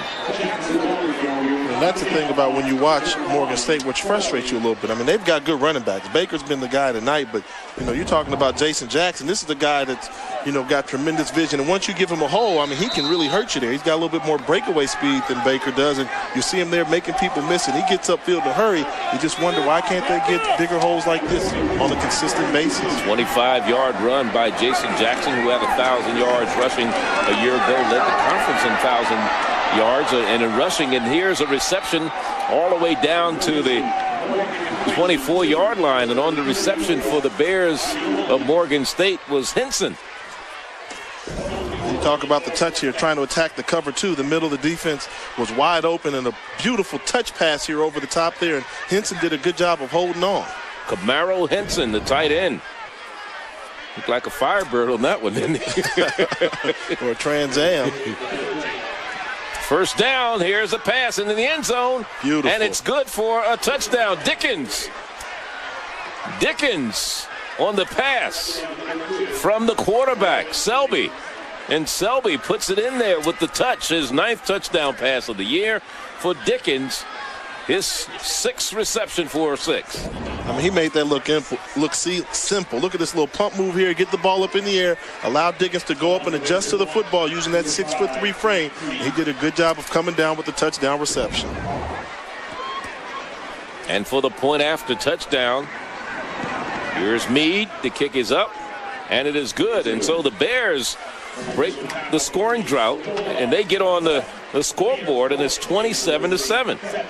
They came out of hibernation. Bears hibernate every now and then, and they woke up and they came with the pump fake. And this is what we expected to see from Morgan State. You see Dickens do a good job of catching the ball, turning his body, and making sure he gets 2 feet down in bounds. And this is what that Morgan State offense can do. We talked about the game last year. South Carolina State jumped out to a 28-6 lead. And lo and behold, they found themselves in a dogfight in the second half. If you're Coach Donald Hill-Ely and staff, you're hoping you can do the same thing this year. Dickens has 6 catches so far today, 82 yards and a touchdown. So Dickens always has seemingly good games against the Bulldogs of South Carolina State. Last year in that overtime loss, he had 5 receptions for 65 yards. In fact, caught 47 passes a year ago and came into the Knights game with 31 and add 7 more to that total. He has 38 receptions this year. And, the key for him is last year he was the number 2 wide receiver. They had big Tommy Madness, who was an NFL prospect, who was the go-to guy. And Dickens was just the home run hitter, kind of like Chris Carter and Jake Reed. Well, Dickens was Jake Reed. This year he was expected to move into the Chris Carter role, being the go-to guy. And they just haven't played well as a team. No reflection on him, but it's been that type of season. But they also lost 12 starters from a year ago. Bradshaw Littlejohn, you talked about, Tommy McManus, William DeShazo, running back. They lost offensive lineman Aaron Wiggins, free safety Sean Garrett, linebackers Vince Brown, Carlos Watts, Shannon Maynard, defensive lineman Williams, Whaley, and Johnson. I mean, when you lose those type of people, you're going to struggle a little bit. Here's a return, and not much going on for South Carolina State by William Oliver on the return. Don't forget, coming up at the halftime report from the U, the battle for the Western Athletic Conference lead, along with college hoop action, and right here, the South Carolina State marching 101. So stay with us for all that coming your way at halftime. And I had a chance to talk to Coach Hill about that senior class, that the guys you just mentioned before, and they did such a great job because it was a program that hadn't won many games in decades. And for them to go out winners, they did a fantastic job. And, it's going to be a rebuilding year and a rebuilding process. But this Morgan State Bear team, he said they can't go back to where they were. Morgan was a team that didn't have a winning season in 20 years. He took over. They got him back to winning. He thinks the future's bright. This is just one down year. Here's a pass on the near sideline and almost a fumble. Let's see who has it. I think he fumbled it. I don't think he got it back. Did he get it back? Well, the officials haven't signaled. That was Gerald McLeod. Calling him down. Gerald McLeod, the receiver, transfer out of Clemson on the reception. I thought he fumbled this ball. He had his back turned. Anytime your back gets turned to the defense, bad things can happen to you. And you'll take a look. He gets turned around. That's a fumble. No, his knee was down. Oh, no. His knee was down when he let the ball go. I don't think so. That looked like a fumble to me there. I mean, he tried to make a move, and when he got twisted around, that ball started to come out. I think South Carolina State caught a break. Well, that's going to be the end of the first half. Buy your timeshare and get your free information kit. Don't delay. Call 1-800-440-0534. You're watching Morgan State take on South Carolina State from Dawson Bulldog Stadium in Orangeburg, South Carolina. Don't forget, Saturday, November 19th, ESPNU continues coverage of HBCU football as Bethune-Cookman takes on Florida A&M in the Walt Disney World Florida Classic. Join ESPNU for a tradition unlike any other. This game between bitter Sunshine State rivals draws more fans than any other HBCU game in the nation. And for more information, log on to ESPN. 27-7 is our score here in Orangeburg, South Carolina. The Bulldogs of South Carolina State jumped out to a 27-0 lead. But Morgan State, and there's their coach, Donald Hill-Ely, had a very impressive drive before the half, and that had to be enlightening as we get ready for the second half, Jay. Yeah, I think they stopped some of the bleeding, and they got some points on the board. But the story of the first half was Deshaun Baker. He was the touchdown maker for South Carolina State, scoring 3 touchdowns in the first half. And he also set it up, not only running the ball, but you see the big reception here, and he turned on the Jets down here. So it's been the Deshaun Baker story so far in the first half, and Morgan State has to find a way to keep him out of the end zone. And you talk about Deshaun Baker, 94 yards on the ground, 3 touchdowns, and 2 receptions, or make that 1 reception for 78 yards, and he should have probably gotten into the end zone. The official pulled up lame, and he couldn't get there to signal touchdown. So again, they had to take it in from a yard out. But there's the story so far. Time of possession, not that much of a difference between Morgan State and South Carolina State, but the yards is where the story is told. 322 to 179. Yeah, I mean, that yards per play average is the one. And South Carolina State has gotten a lot of extra yards on second effort. Morgan State just hasn't been able to tackle these guys. Poor tackling by Morgan State has helped South Carolina State accumulate those numbers. But I will say this, that first half ended in Morgan State's favor. They were losing, by a lot, 27-0, but they scored the last touchdown to give them a little bit of hope and momentum, and I think Morgan State has something to build on. You're talking about, while we have a chance before the second half kickoff, how important this game is for South Carolina State with the regular season coming to a close. There's still teams jockeying for playoff positions in the 1AA. 8 conferences get an automatic bid: the MEAC, Atlantic 10, Big Sky, Gateway, Southern, Patriot, Ohio Valley, and Southland. Now, 3 conferences will send only 1 team based on standings. That's the Patriot, Lehigh, Ohio. That's for Lehigh. The Ohio Valley, Eastern Illinois will probably go, and then Texas State will represent the Southland. Now, the Atlantic 10, Big Sky, Gateway, and the Southern will send at least 2 teams, which still leaves room for the MEAC to field 2 teams. Hampton and South Carolina State will probably go. Coastal Carolina from the Big South doesn't get an automatic bid, but they deserve to go. They have only 1 loss. In fact, the 2 teams that South Carolina State lost to this year have a combined record of 17-1. And they lost to those teams by a total of 5 points. 5 points. So they deserve to be there. They've got a very impressive resume, is what you're telling me. Yes, indeed. Here's Rodriguez Darby on the return. He has a touchdown already this season on a kickoff return, and he gets pretty good yardage on that one. He had a 93-yarder against Winston-Salem State University, and that came in their second game of the season. So South Carolina State, leading by 20 points, will get the ball to start the second half right at about the 40-yard line. I think this first defensive possession for Morgan State is going to dictate what's going to happen the rest of this football game. South Carolina State's been moving up and down the field. For Morgan State to get your defense on the field, they got to make a stand to get your offense back on it. Let's see what they do. Morgan State on defense right now in their white jerseys, in case you just joined us. That was Darius Leakey looking into his eyes. Linebacker. First down and 10. Fumble. Cleveland McCoy falls on it, but they lose yards back inside the 30 at about the 20. They'll mark it right at the 31-yard line. And that's something you can't afford to do, to have something as simple as a mishandling of a snap here in shotgun formation. It's right there. He just was looking downfield and didn't palm the ball into his belly. If you're Morgan State, you got to build on that momentum, and more importantly, don't let them convert on this second and forever.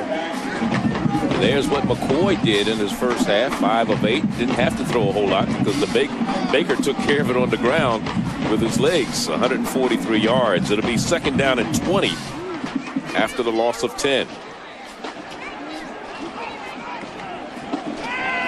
Now the pass out into the flat. Here's Darby. Look at this. Darby, he's going to outrun everybody. I don't think they're going to catch him. Maybe so. Pushed out of bounds at about the, let's say, at about the 13-yard line. Rodriguez Darby finally pushed out of bounds by Morgan State. I mean, you see Rodriguez Darby just turning on the Jets here when he got an opportunity there. You know, he's got great acceleration. You see him get to top speed right away, but he's so short. His fifth gear is a little bit slower than everybody else's fifth gear, so he's not going to beat you over the long haul, but you saw the acceleration. It was a good job by Javar Goulson, the safety, to run him down. That was good for 58 yards. Well, I mean, how bad is the defense? We keep harping on them. You give up the 2nd and 20, and you give up 50. So he has 2 50-yard plus 50-yard catches so far this evening. And Rodriguez Darby, his longest coming into the game was 52 against Coastal Carolina. And he had 50 last week against Howard. Here's Deshaun Baker down to about the 3. And should be very close to, if not a first down again for South Carolina State. You know, I'm very impressed with Cleveland McCoy. I mean, we talked about it in the first half. They don't ask him to do a whole lot.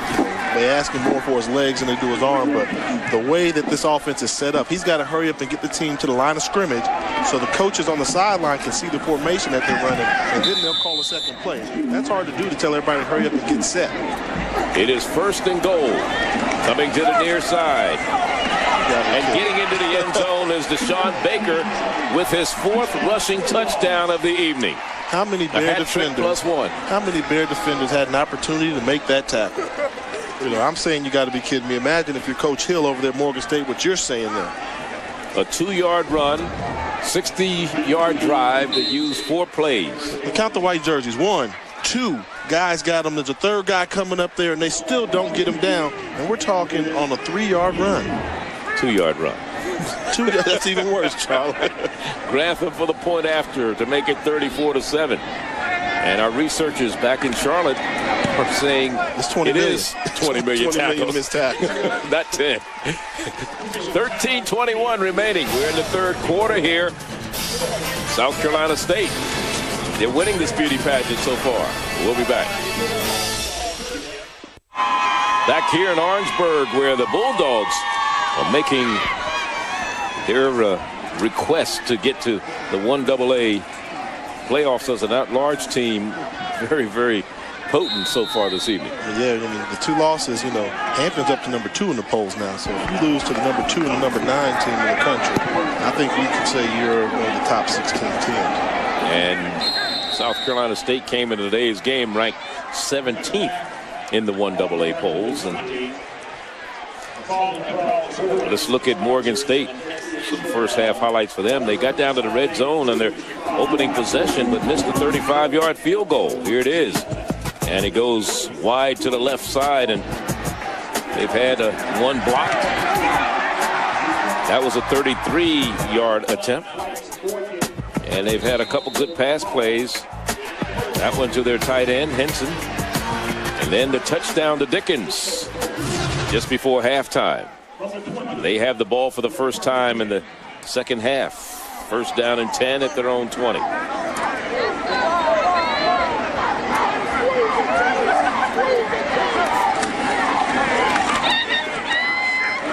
Nothing doing that time. We're in Orangeburg, South Carolina for this college football primetime game. It's a MEAC matchup between the Bulldogs of South Carolina State and the Bears of Morgan State. I'm Charlie Neal along with my partner Jay Walker. It is second down after the loss of a yard. And there's the total yards today. South Carolina State doubling the output of the Bears of Morgan. Here's Selby back to pass it. And he has a complete on the far sideline, and still running is Henson once again, the tight end. Camaro Henson. What you're starting to see is, you know, Henson getting a lot of playing time, because that's what happens at the end of the year. You know, Chris Cash has been the senior. He won't be back next year, and they want to see what Henson can do if they know we've got a bona fide tight end for next season. And Henson's done a good job in stating his case, because he's played very well when he's been in there. He certainly has. Here's a pitch back at a fumble, and finally picked up.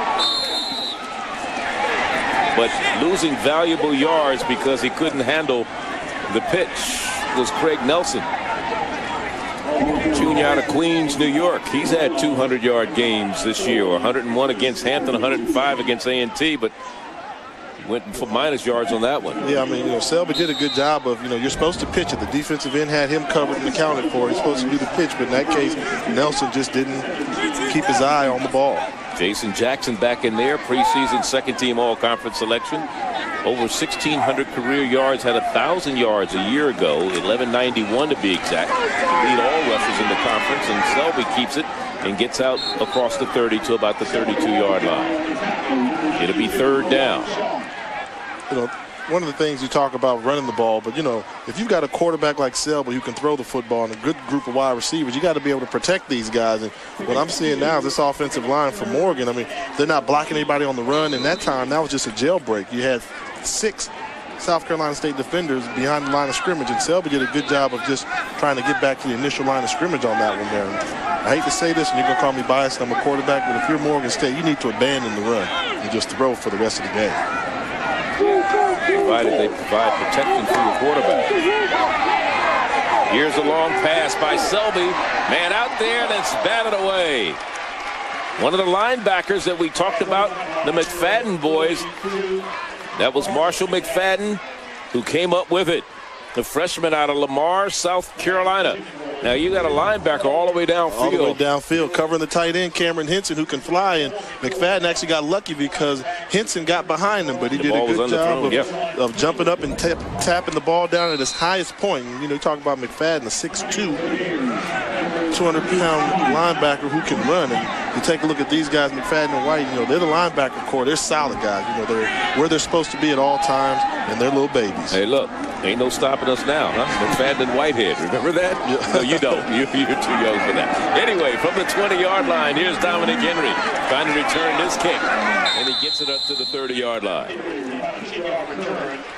Timeout on the field, 27. Make it 34-7. That's our score here. South Carolina State in control. One of the Bulldogs, the mascot, 34-7 is the score here, and it's been all South Carolina State. You talk about Donald Hill-Ely, and he talked about the youth and the rebuilding. He said one of the problems he's seen is youth doesn't adjust well to change. If it moves, they don't know how to react to it. They know one way to do it, not only one way only. They see it, and that's the way it's drawn up, and that's about it. And he's got to change those type of attitudes. Yeah, but his defense, they're young guys. They've got only one senior that starts for this defense, and that's been their weakness. Everybody else, we're not talking a bunch of juniors here either, Charlie. We're talking sophomore after sophomore after sophomore with 2 juniors in there. So they're very young and they're youthful, but you got to ask yourself, will they get better over time? Or I'm one of those people that believe that once you get used to doing bad things, you never get better at it. And you're looking at the back of Brian Wilson. He's one of those sophomores you're talking about. He got his first start against Bethune this year, so he's kind of raw in there, number 41. This is what South Carolina State has been averaging throughout the season so far. They've already surpassed that this evening. Here's a swing back to the near side.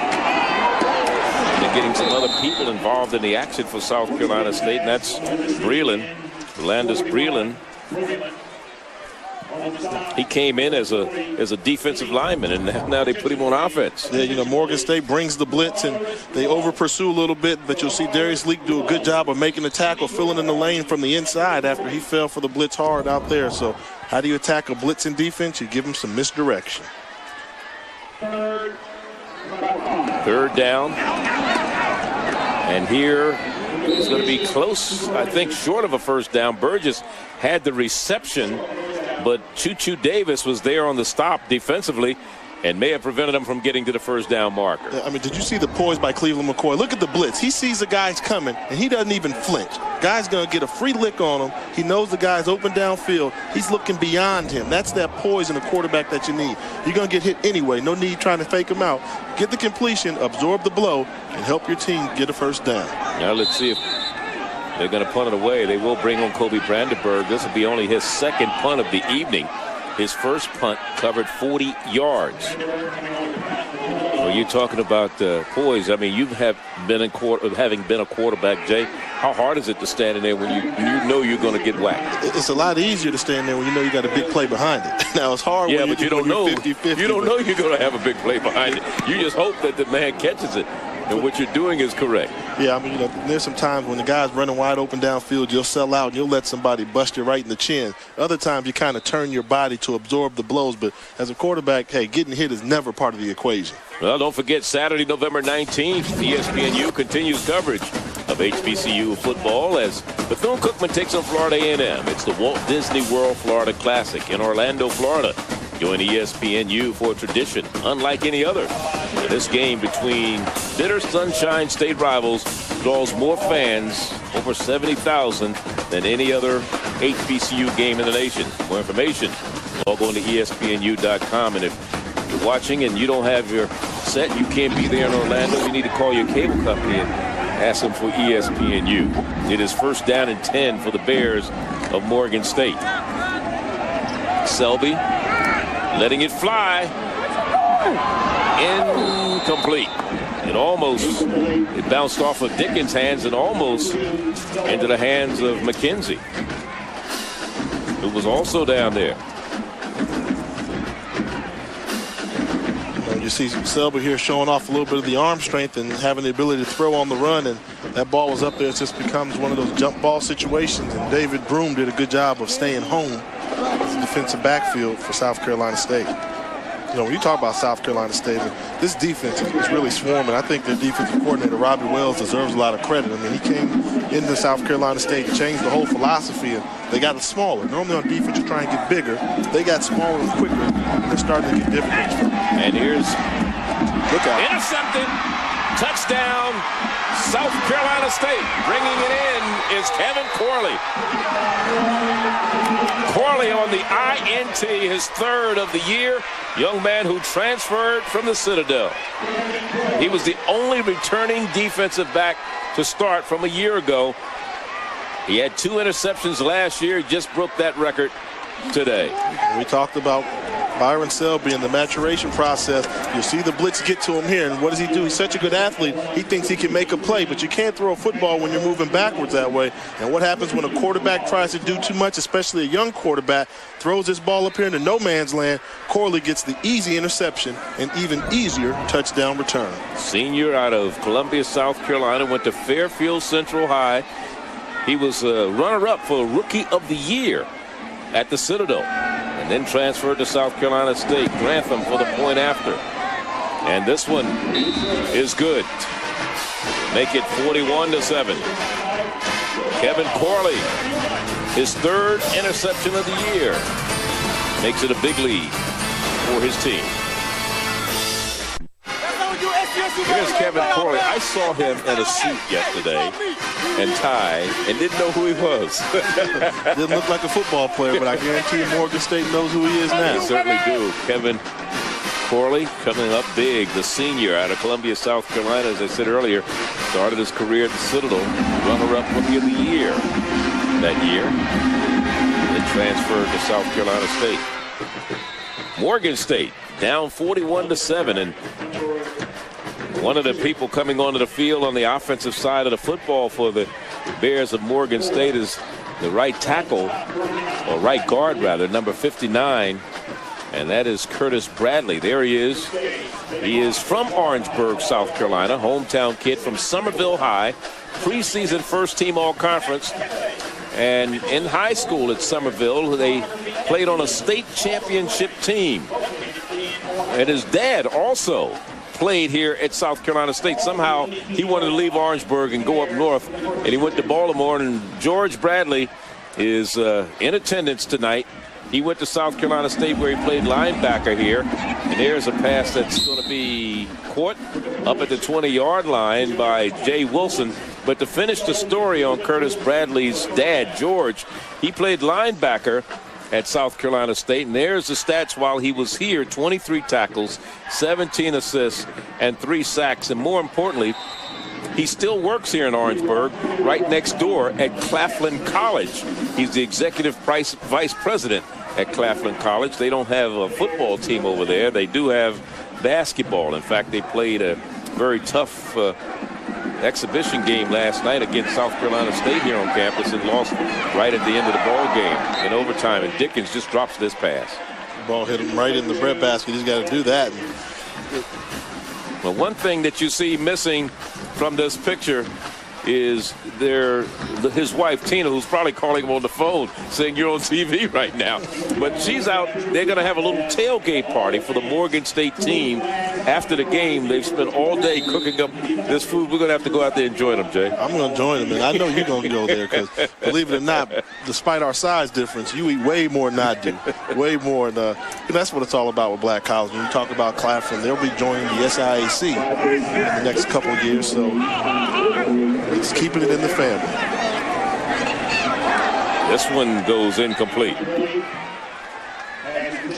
You know, that last play that you saw there with the drop by Dickens, I mean, that's been one of the Achilles' heels is, you know, he's got suspect hands. Great size, great speed, but makes a difficult catch, but doesn't make the simple catch that you need to make on a continual basis in the National Football League. And Selby showed when he gets outside the pocket, he can hit you, and that's kind of what Buddy Pugh had to worry about. And I think now, when Morgan State spread out, they play pretty good catch-up ball. So hopefully they can get a couple scores on the board to make this game interesting.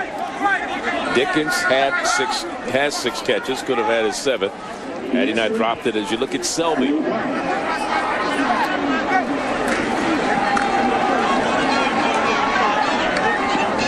there's a completion for a first down across midfield. And again, Jay Wilson coming up big with the reception. And Jay Wilson picks up his fourth reception of the night. Yeah, he's been active today. You know, he's one of those small guys. You see him do a good job of selling the inside route. Then he's got to get back outside, and the quarterback throws the ball to him in perfect unison. And had the defensive back taken a poor angle, Wesley Preston did a good job on the tackle. Wilson could have broke that. That's what I like about college football. You got these little guys. They're really exciting to watch. They're 5'7", the Smurfs, the Fleas, the Gnats, all those little tiny guys. But they can shake it all up. And, you know, we call them rugrats when they play on turf. And he's one of those rugrat types of guys that just give defenses fits. Selby now under pressure from Grigman. Lets it go. Here's again Jay Wilson with the reception. And Jay Wilson cuts back into the middle of the field and is brought down right at about the 25-yard line. So Jay Wilson with about a 25-yard reception. You see him beating his chest. It's that old cliche, you know, it's not the size of the dog, it's the size of the fight in the dog. And Jay Wilson here just wanted this ball more than the defender. Selby doing one of those things he does well, improvising from outside the pocket. Look at Wilson. After the catch, he's looking to get to the end zone. He's running hard. He could have easily caught that ball and just sat down, but he just caught that ball and tried to head to the end zone. They officially give him 24 yards on the reception. He just beat Wesley Middleton there for the catch and then got away from Middleton to pick up additional yards in his 1st and 10 at the 25 for the Bears of Morgan State. And here's the quarterback Selby inside, and Selby down to the 10-yard, make it the 15-yard line.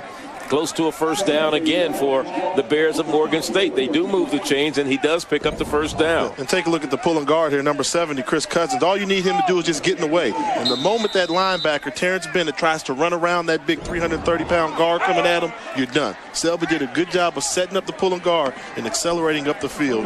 If you're Terrence Bennett, you got to learn you can't run around that guy. You got to take on that guard in the hole and make him go around you, not through you. Even though Selby was on this team last year, this year was the first time he's seen any significant playing action because he played behind Bradshaw the past couple years as a swing pass goes out to Jason Jackson out of the backfield, and Jackson takes it inside the 15 to about the 13-yard line before the linebacker Tony White came up to make the stop. Tony White's quite a story also. Redshirt freshman from Seneca, South Carolina, 7 solo tackles this year against Winston-Salem in the second game of the year, and was named MEAC Rookie of the Week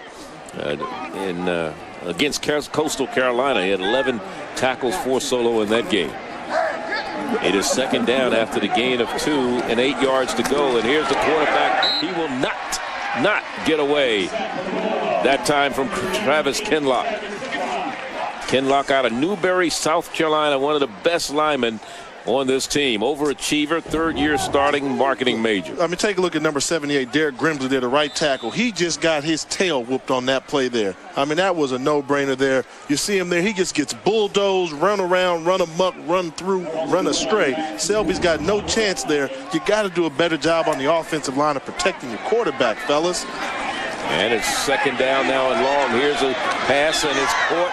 And it should be a first down on or close to it. And on the reception is Chris Cash, the tight end.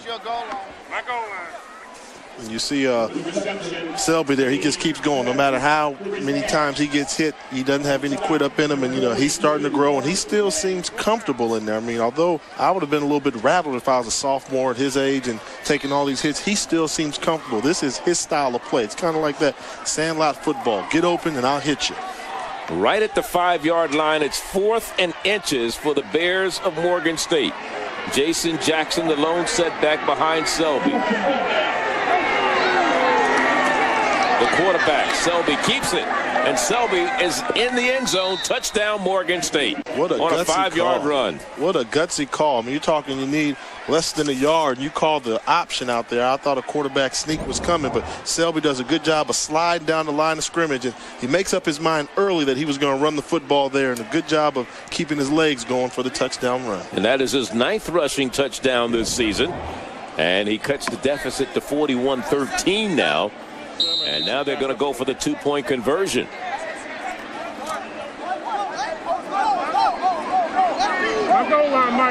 Jason Jackson has already converted a 2-point conversion for the Bears this season.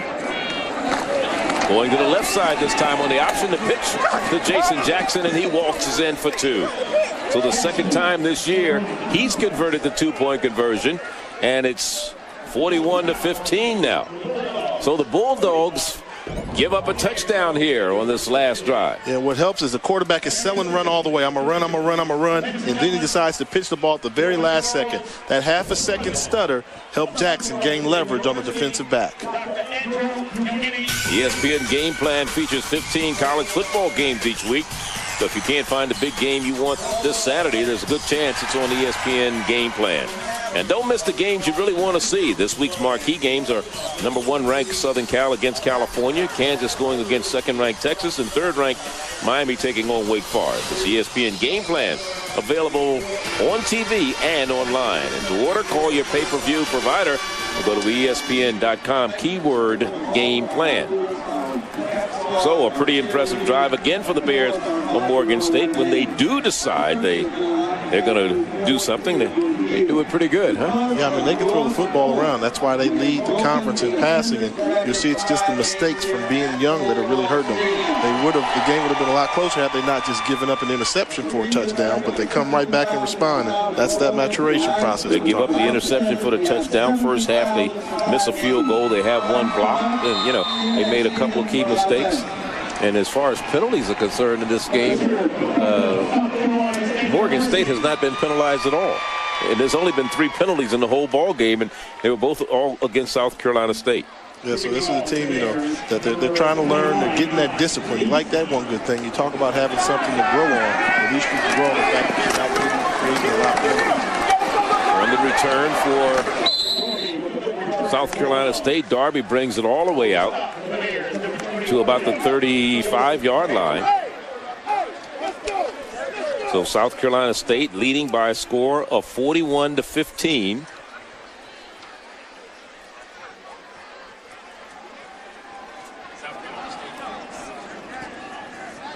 Here's the numbers on Deshaun Baker. He's 4 yards away from his 3rd 100-yard game of the season. Think he'll get it? They give him the ball. Our statistician Eric Moore was shaking his head. Oh, yeah. But they got to give him the ball. Here's Darby on the catch. Look at it. It's over. And he's wide open. I don't think you're going to stop him. Touchdown, South Carolina State. And watch the center, Harrison, do a great job of running interference, number 55. And that's what you want. You teach the wide receivers, when you catch those wide receiver screens, get to the middle of the field. That's where your blockers are coming for. And he set up the offensive lineman, Raymond Harrison, a good job of doing this. You'll see Darby get the catch, hold on to it, then all of a sudden, look at Harrison running down the middle of the field. Where you at? Where you at? Where you at? Look at him. I like his form. It took him a couple yards before he caught up to him. Harrison showing some jets. I like that. 64 yards on the catch and run by Darby. He's had 3 over 50-yard catches today.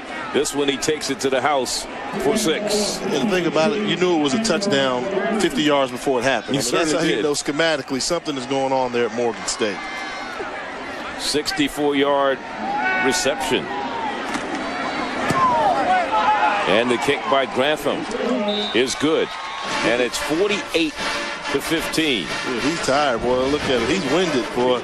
And take a look at Harrison. He's setting it up. He's the center in the middle of your screen. He's going to get out there, and he knows he's got to go hit somebody, and there's nobody there for him to hit. Look, he's turning around looking, who can I hit? Who can I hit? And I like it. He's keeping up with the guy. Darby's got that 4.3 40-yard dash speed, and you see he finally ran around him. But wowee, you know, that's a great call and a great play and great execution. Third time this year, South Carolina State has scored over 40 points in a game. They hit 49 against Florida A&M, which they rushed for 342 yards. And against Winston-Salem, they put up 52 points in a 52-12 victory. And if you're Cleveland McCoy, you like that. You throw a 1-yard pass across the line of scrimmage, or technically it's got to be thrown behind the line of scrimmage, or else the lineman could go downfield and block, and you end up increasing your passing numbers. And McCoy has put together a nice day so far, too. He's got 277 yards. One touchdown. It doesn't seem like it, does it? No, he doesn't. But Selby has 224. Selby's had to work hard for his. I mean, Selby's thrown the ball at least 30 times, 31 times to be exact. McCoy's thrown the ball 12 times, 277 yards. He'll take those. Only about 13 seconds between the two touchdowns from the time Oregon scored and South Carolina State scored. And here comes the Bears from Oregon State coming up with the kickoff. Let's go to the U for a basketball update on Texas Tech. That's right, Charlie. Texas Tech. Time to switch it to a little basketball, taking on San Jose State. Jarius Jackson misses, but John Plefka is there with the follow. Jarius Jackson had 19 points to lead the way. But this is fun. Terry Martin, wait for it. Wait for it. Wait for it. There's the three. Tech wins easy, 54 from 88. That's a backward score. Never say a score backwards. Charlie? All right, Texas Tech over San Jose, huh? Bobby Knight going to work Friday night. ESPNU's coverage of college basketball continues as a doubleheader from the 2K Sports Coaches versus Cancer Classic versus 6:30 Eastern. Portland meets San Jose State in the regional final consolation game. And then at 9 Eastern is Georgia Southern against Texas Tech in the regional final. We'll tune us in for that one. Here's Selby running for his life. And let's see if they're going to throw. That's got to be grounding or they're going to call it incomplete. Well, he was outside the tackle. The pocket. Yeah, he was outside of the pocket, so well outside of it. But, you know, that's Selby. That's another one of those plays where it's high risk, high reward. Is it really worth it? Get rid of the ball a lot sooner. I mean, he had to struggle just to get rid of the football. And you see this. The sad thing is, I mean, he's there, he's looking, and people just come off their blocks. You got guys just tapping linemen as they go by. Get in front of them. Put your body on them. Square up and protect your quarterback. South Carolina State penalized 3 times today. They've scored on all but a couple of possessions. They've only punted twice all evening.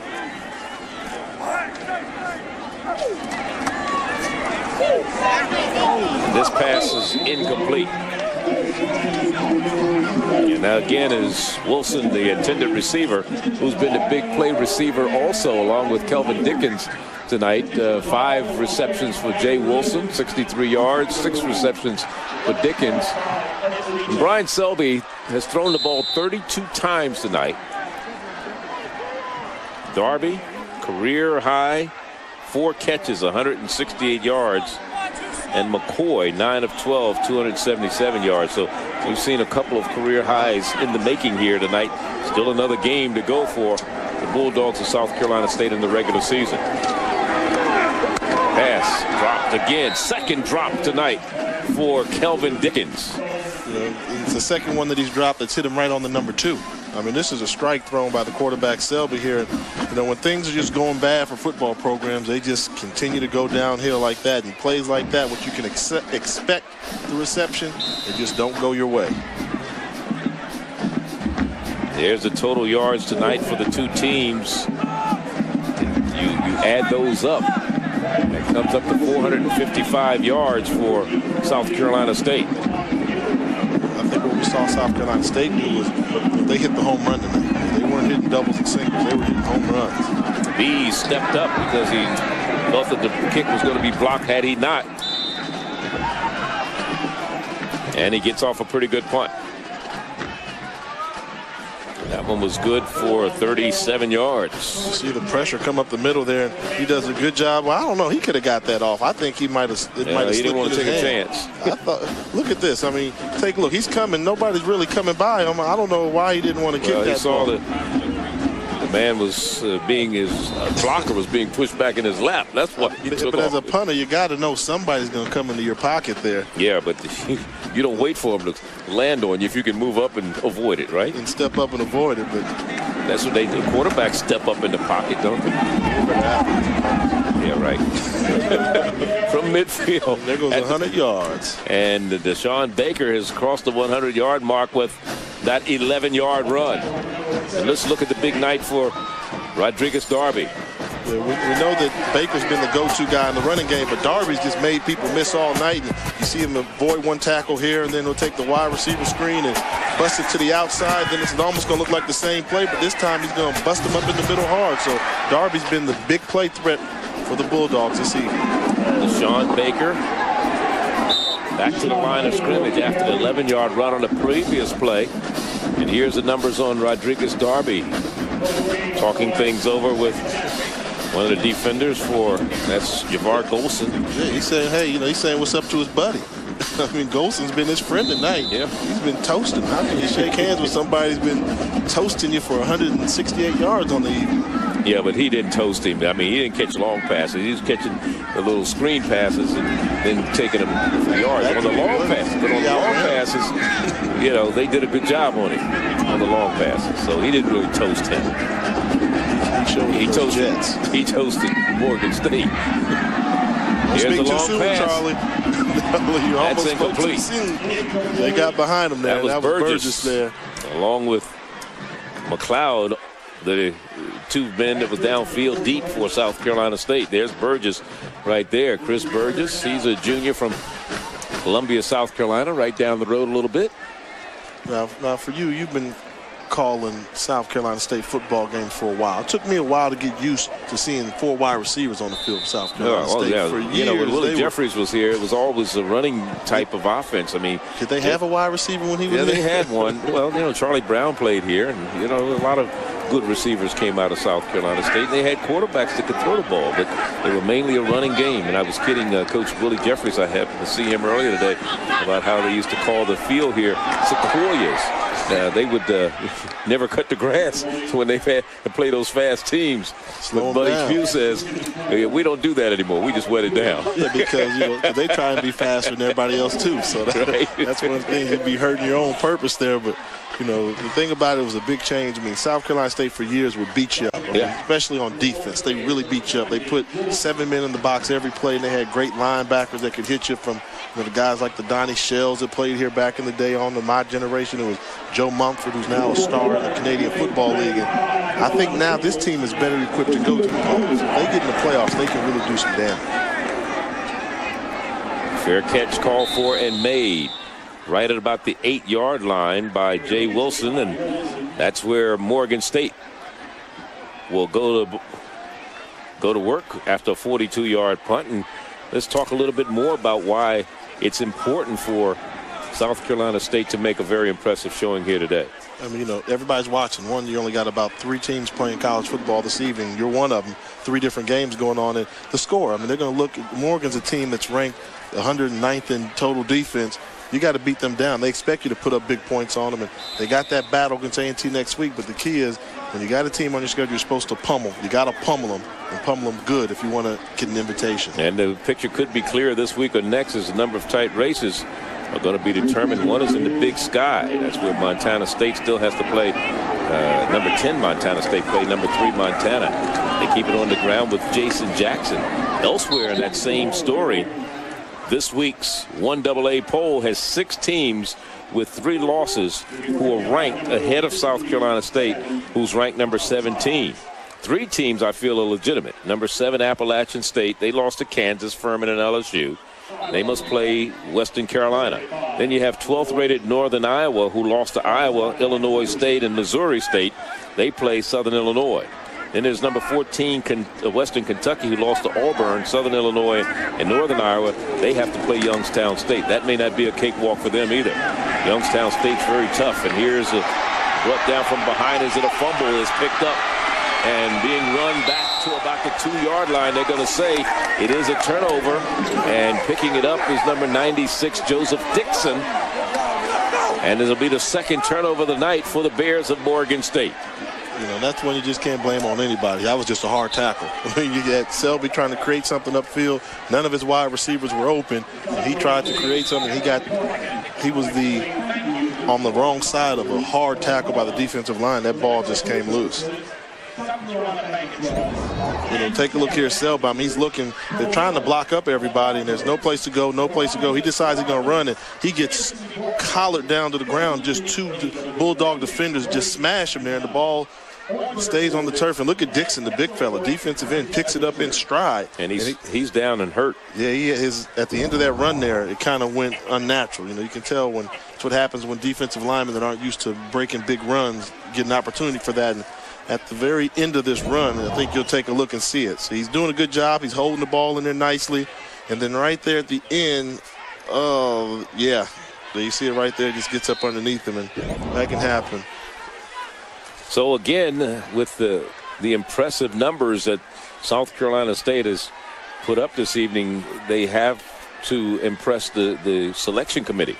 Because like you said, you get 8 teams that get automatic bids, 8 conferences, and then you have 8 at-large teams. Coastal Carolina is going to go in. You've got to figure the Ohio Valley Conference is going to get a representative in who's ranked lower than South Carolina State, but they get an automatic bid. So, therefore, the argument, and this won't be the first time that the Mid-Eastern Athletic Conference has had two schools in the playoffs. I actually thought State should have got in last year, and it's funny how the NCAA has a way of making up for some previous wrongs, and I think that's kind of what State's relying on. And I mean, Hampton's just impressive. I mean, the number 2 team in the country, how can you fault them for losing a 14-10 game to them, who many people thought, you know, State, if they played again today, State may beat them, and then Coastal Carolina's in the top 10. I will put their resume up against anybody. Now, you got to ask yourself, who are the quality wins that they have, and that may be what you look at. And the MEAC conference is down once you get past the top 2 teams. There's been a little bit of a fall. I mean, the 7 teams that South Carolina State beat have a combined record of 35-29. Now, if that's a negative, and as I was talking to someone earlier today, I said, you know, you look at and they're bringing out the look like that's the air cast. Yeah, that's never a good sign. No, but you know, when you look at the overall picture and how this whole season has evolved, probably, if anything, hurt them would be the fact that they played Winston-Salem State, a Division II school. Yeah, you know, but like I said, they've had a good record, but the quality wins. I think you can call Alabama State as a quality win, but they're starting to fizzle, so that's not helping their case. And Bethune-Cookman's not what they've been in previous years, right. So you can't really give them credit for that. And FAMU hasn't been what they've been in those previous years. So that's what I'm saying. If you want to look, and your only argument would be, who have you beaten that's of a quality program? It's Alabama State, and Alabama State's lost 2 straight in conference, and they're, a 6-3 ball club now. Now, the 2 games in which they lost, they averaged 16 points a game. In the 7 games they won, they averaged 30 points a game and 228 yards running and 336 total yards. So they're right there where they need to be, you know? And I really do think if they get in, I mean, they're going to cause some trouble for folks because, you know, when we talked to Coach Pugh, he said this team here has a chance to beat anybody because we got defense. I mean, we can defend you, and then we've got good special teams. So the offense, you know, in the playoffs, everything gets a lot tougher. I mean, that playoff environment is like none other, and hopefully the guys at the 1A level will learn to appreciate the playoffs. Because I had the opportunity to go and take on Marshall when I was at Howard, and I mean, that situation is just phenomenal. It's just like in the NFL almost. Typically, you say whoever's got the home field advantage should win the game, and that's the way they do it by seeding, and that's why I think Hampton's continuing to roll on and press the way they want, because they're going to be very tough to beat up in Hampton, Virginia. You saw them still working on Joseph Dixon, the senior from OW High here in Orangeburg Wilkinson High. He's been a mainstay on the defense for South Carolina State for 4 years, a mechanical engineering major, and we may have just seen his season and career come to an end. And one of the things that Buddy Pugh was very proud of is the fact that they have basically been a very healthy team all season long. So hopefully this is not too serious of an injury to Joseph Dixon, and if they get to the playoffs, that he'll be ready for that. But let's take it back to the U studio for an update. That's pretty neat. Pretty neat. And they did actually just make a stop. Fresno State was driving 4th and 1. They're done. All right, back to your game now. All right, thank you very much, Mike. And we're looking at Deshaun Baker trying to turn the corner, and they just carted Mr. Joe Dixon off, and our unofficial word is that he has a broken leg, and we wish him the best. The senior, and from here in Orangeburg, South Carolina, as I said, was a mainstay on the defensive side of the ball for 4 years for the Bulldogs of South Carolina State, the mechanical engineering major, and they're putting him on the golf cart, and we wish him our best. Second down now and goal for South Carolina State from the 8-yard line with 1 minute and 5 seconds to go here in the third quarter, and a 48-15 ball game, which has been all South Carolina State. Here's the quarterback, McCoy, turning the corner. He's down to the 5. I have found one fault with South Carolina State. We talk about them, making a run into the playoffs. If they get the at-large bid, they're going on the road. They're going to have to travel someplace in a hostile environment. I don't know if you're going to be able to call the plays from the sideline like they're doing now. I like how they like to get up to the play, to the center, see what the defense is doing, and then call a play. You're not going to be able to do that in the playoffs. It's going to be too loud, too raucous. You won't be able to do it. So, you see him here now looking to the sideline, getting a play. You can't do that in the playoffs. You won't be able to do that. That may be a hindrance for them to advance. And another thing, as we watch McCoy put the ball in the end zone, it's incomplete. At what point, as McCullers, the intended receiver, do you pull your starters and bring your bench in? I think, fourth quarter. Definitely fourth quarter. And if you're Buddy Pugh, you would have liked to, done it by the third. Morgan had a couple threats early on, but I definitely think you're looking at Cleveland McCoy for the last time this evening. And you also, sometimes you got your best defense can be your best offense. You don't want to expose any of your weaknesses. If you're not comfortable with the backup quarterback position, then keep your starter out there so the rest of the team or the rest of the nation doesn't realize you don't have a good backup quarterback.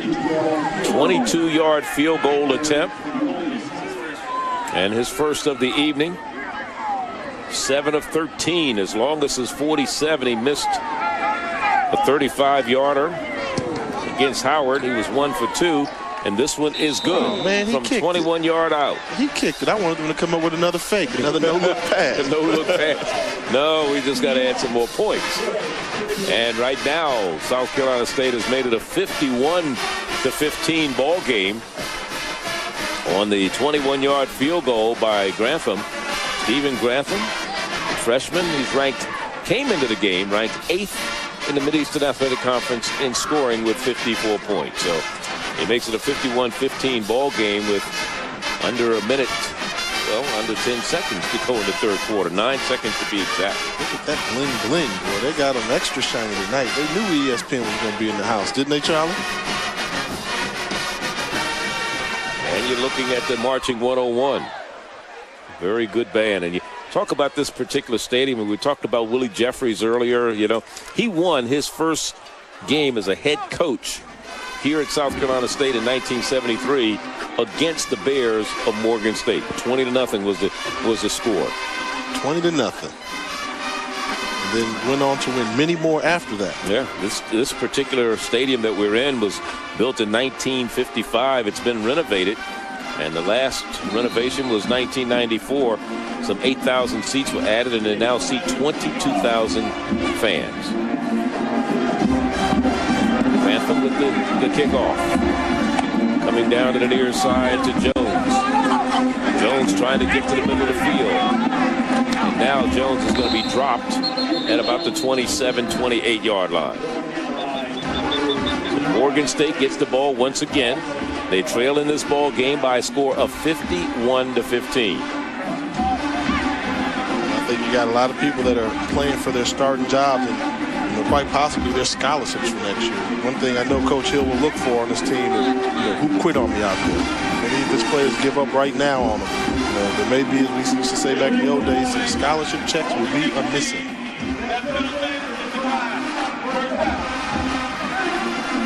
In a game that's been relatively free of penalties, that's only been 3 penalties in the ball game. That one was declined. Morgan State has not been penalized at all so far this evening. So if there's a good thing that comes out of this, you know, sometimes you not only are not playing well, but you're making a lot of crazy mistakes as far as penalties are concerned. And that's one thing that Morgan hasn't done. So there's Jason Jackson on the carry. Gained about a yard or two, maybe 3 on the play before he's driven back. They'll make it 4. When we come back, it'll be 2nd down and 6. Facing the Bears of Morgan State. They lead it. They're in control. Reverse the numbers any way you want. 1-5, 5-1. It's 51-15. 100 or CycloneRake.com. Act now. You're watching Morgan State take on South Carolina State from Dawson Bulldog Stadium in Orangeburg, South Carolina. Due to time constraints, we move ahead in our coverage. It is a 1st down and 10 for the Bears of Morgan State. Selby throws it long. Dickens fighting for it. And it's incomplete. And Terrence Allen was the man downfield defending for the Bulldogs of South Carolina State. Well, they've come close a couple times at getting the wide receivers behind the defensive coverage here. In this case, Selby just underthrew the ball just a little bit. Had he been able to get it out there with a little bit more arm strength than that one, they might have gotten a big play for the touchdown. Terrence Allen, a 5'10 redshirt freshman, Burns High in Spartanburg, South Carolina. Look at Selby out of Baltimore, Maryland from Dunbar High. He's a sophomore. And he keeps the ball on 2nd down. And let's look at the two teams' comparison and what they've done through the 3 quarters. Morgan, 58 yards rushing to 187 for South Carolina State. So Morgan has hung in there in terms of passing yards, and they've hung in there in terms of times of possession, but they just haven't been able to. And, you know, South Carolina State has hit on the big plays. Yeah, they've hit them. I think Morgan's run way more plays from scrimmage. You know, if you look at those stats there, you would think this was a close ball game, but this is an actual blowout. It's been a blowout for quite some time. 58-50 plays from scrimmage in favor of Morgan State in terms of the number of plays that they've run as this pass is knocked away. You know, now this is one of those times where you got, you know, you see Travis Kinlock there, you know, on the bat down, and Coach Pugh already lost 1 start on the defensive line. Now you got to wonder, you know, why don't you clear out the whole offense and defense and play nothing but backups? But you also are trying to impress people. You may put another 10, 15 points on the board before this was over. Yeah, but, I mean, you know, when you're looking at playoffs, the most impressive thing is going to be that 51 points. And that's what's going to stand out. Even if Morgan State were to get to 23 or 24, you would know it's a blowout. 51 is going to be the first thing to jump off the paper. Sure. Low snap. Here's the punt by Beats. And here's the catch on the return for South Carolina State. Bringing it back up the field.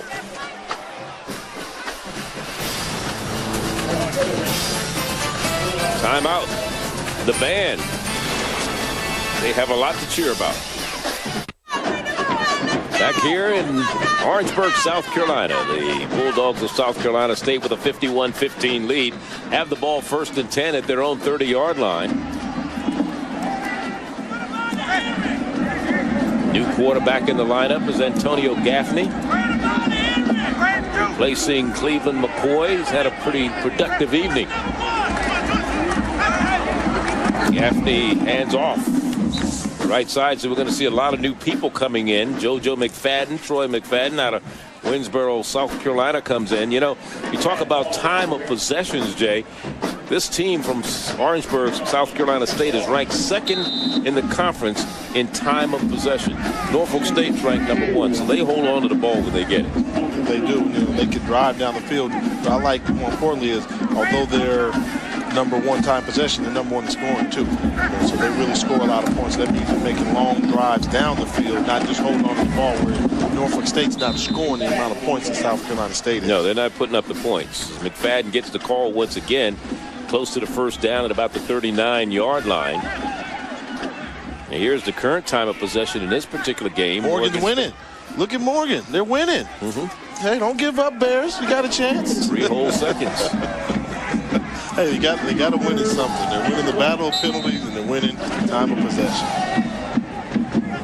You have the least penalized team in the conference in South Carolina State. They've only been penalized 3 times tonight, 15 yards. And the third least penalized team, Morgan State, they have not been penalized at all this evening. And again, here's McFadden, bouncing to the outside, cuts it back inside, still on his feet, fumbles the ball. And he got it back. He got it back. Laying on his ground. Oh, my goodness. He was on his back, and the ball came back to him. You know, and I'm not going to beat up on Morgan State anymore about how many missed tackles they had there. I mean, 7 missed tackles. So tell the studio we're back to 20,000,007 missed tackles on that one run there. But that ball's a little free fall, and I actually think that McFadden was able to come back with it just by being in the right place at the wrong time after his own fumble. 21-yard gain on the run by JoJo McFadden. McFadden has a touchdown tonight. Deshaun Baker has 4 touchdowns and over 100 yards rushing, 102. Yeah, but take a look at this run here. You'll see McFadden does a good job of making some people miss. I mean, you know, 3rd and short, he got the yardage he needed for the first down, but he's going to make one guy miss there, make another guy miss there, go upfield, then they strip the ball from him. He's on the ground. So watch this. At the end of this run here, you'll see him on the ground, and the ball will come back to him. It leaves him, and the ball came back to him, believe it or not. Jonathan Woods is in the backfield now with the quarterback Antonio Gaffney, a redshirt freshman from Gaffney, South Carolina. And he keeps it and turns the corner and takes it down to about the 35-yard line, 34. So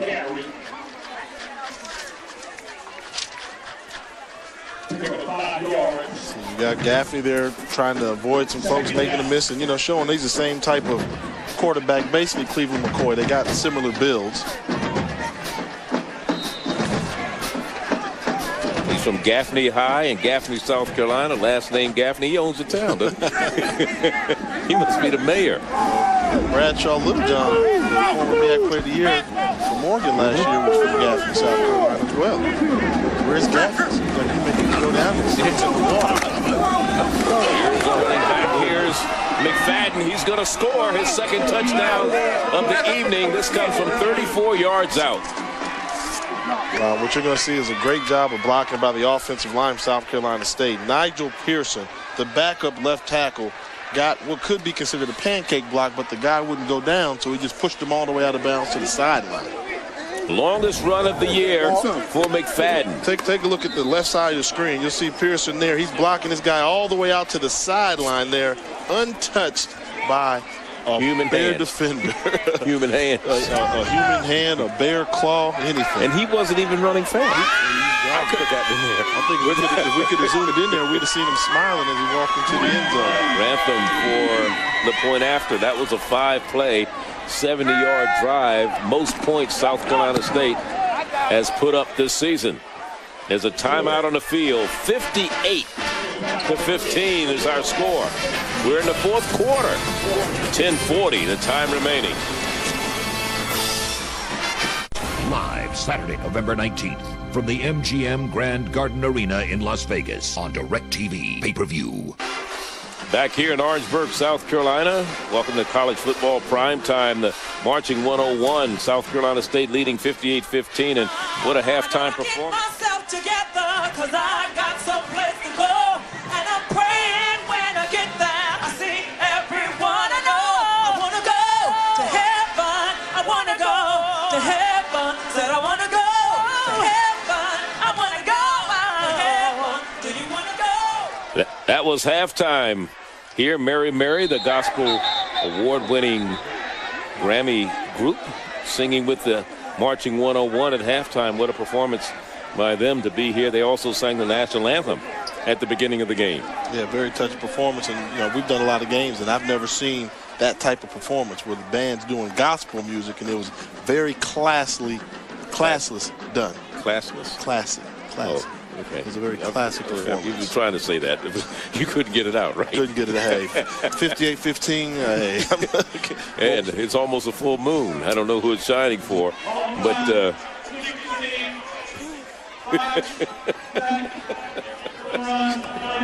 Todd, our producer, just said that's our director's interpretation of that. Scott Katz. He's the Bobby Knight guy, remember? And we have a penalty against South Carolina State. Another one. Offsides. Told you, Morgan keeps winning that battle. First down and 10. At their own 31-yard line. Pitch to the left side. Jason Jackson run out of bounds at about the 35-yard line after a gain of 4. The last time that South Carolina State got to this close to scoring or this many points in a game was back in 1990 or make it 2000, and it was against the same Morgan team. They won that game 57-37, and that was a year in which South Carolina State went 3-8. They did not have a winning season. Last time they scored 58 points was in 1993. They beat North Carolina A&T in a shootout, 58-52. Jason Jackson again trying to get the first down, and he has it at about the 42-yard line. Now you look at some of the famous names of people who've matriculated here to Orangeburg and to South Carolina State. It's like who's who sometimes. You've got a couple of Hall of Famers that came out of South Carolina State. You've got a couple of Hall of Famers. Yeah, 4, in fact, that went to Morgan State. There's the South Carolina State Hall of Famers. Marion Motley went in 1968. Deacon Jones was inducted into the Hall of Fame in 1980. King of the head slap. The inventor of the head slap. There's an incomplete pass, and the person that should be in is not in there is Harry Carson. And you look at the famous alumni from South Carolina State, and you know you have Robert Porcher, who's just retired from the Detroit Lions. Donnie Shell, who's going into the Division II Hall of Fame in the first part of December when they have the Division II championship. Charlie Brown. We talked about Harry Carson and Deacon Jones and Marion Motley being into the Hall of Fame, and you know there's Big Orlando Brown starting left tackle for the Ravens. Big Zeus, yep. They have, I think, 4 players right now in the NFL that are playing as this pass goes incomplete. Broken up by Allen on the defensive side of the ball. So, I mean, one thing about South Carolina State, I mean, they care about football down here. I mean, make no bones about it. When you come to Orangeburg, some people call it the low country, but this is definitely Bulldog country. No, there's no question about it. They've got a following, and you know. But I'll tell you, the state of South Carolina has great football. You have Clemson, you have South Carolina right up the road in Columbia, Clemson, you have Wofford. I mean, there's a lot of good colleges down here. Charleston down the street that I didn't even realize had 3 colleges. You got College of Charleston, you got Charleston Southern, and you've got the Citadel is located there in Charleston. So they take college football, college sports, period. This one is overthrown, could be intercepted, and it is. 3rd turnover for Morgan today, 2nd interception. Coming down with it, defending. And that's LaQuinn Ellaby coming up with the INT. And that is his first interception of the year out of Lamar, South Carolina, the redshirt freshman. I'm going to tell you one funny thing as you see LaQuinn Ellaby get the interception here that one of my coaches told me back when I had one of these days like Selby and I threw an interception. It was late in the game, and he told me, hey, you know, it was better than a punt. You know, at least you didn't throw an interception on a little 5-yard hitch route. You threw it on a 49-yard bomb, which was better than a punt. So, Selby, that was better than a punt. So Gaffney running the offense now for the Bulldogs of South Carolina State. From their own 18, make it their own 19-yard line, leading 58-15. And you know what is so hard about this? That sometimes coaches on the opposite side of the field get a little upset at the score, but you can't tell your secondary or backups don't play. You know, they're going to play. And don't forget Saturday, November 19th, it'll be a big game being played down in Orlando with the Walt Disney World Florida Classic, Bethune-Cookman and FAMU. It's a tradition like none other. One of the largest attended historically black college university football games in the nation. For more information, log on to ESPN.com. You think our viewers are ready for that, Charlie? Well, we saw the They don't know about that Florida Classic. Yeah, but they saw the Magic City. Classic. That's just, you know, you right there. That's the Alabama version. Now you're going to see the Florida version of it. Be a little bit of everything there. Mickey Mouse will be in the house, Disney World, and folks there. And we're going to have a coach wearing platinum boots on the sideline. Those Rattler fans are going to be hissing all over the place. You heard the guys in the studio talking about intimidating places to go play football games. I think on the 1AA level, I got to say the Jake. Davis Stadium down there, FAMU. There's a bad pitch back to McFadden, and he's just hustled out of bounds there by the defense of Morgan State. When you talk about the Gaither, one of the stadiums that intimidated me was one they're called the Rattlers for one. So you got a whole stadium that's just hissing at you. Then they got a band that comes out with 350 members. So you got no room on the sideline and people there telling you in the stands, hey, get out of Bullet Bob Hayes end zone. So that would be my vote for the most intimidating place you want to be a college football player on the black college level. 7:25 remaining. Gaffney under center. Or is that Hardy in there now? I think they've changed quarterbacks again. They've gone with their third string quarterback, number 18, Brian Hardy. There he is. He's a redshirt sophomore from New Bern, North Carolina. He's played in 3 games this year, and the quarterback Wright from the Ravens, he's related to Mr. Wright. Yeah. Anthony Wright's from down here in South Carolina, played his college ball at the University of South Carolina up the road. So there's the stats on Brian Hardy so far this year. He's only thrown 4 passes. And it's always nice that you can get some of the other people into the lineup. Here's McFadden breaking a tackle. He's on his way. And McFadden across midfield down to the 46-yard line before Choo-Choo Davis made the stop defensively. But he picks up very, very good yards, 19 to be exact. And that was a nicely executed screen pass there. The key with screens, it's all about timing. Too often you get quarterbacks that are too anxious or they get nervous with D-line, but he showed good patience and then had good timing on that screen.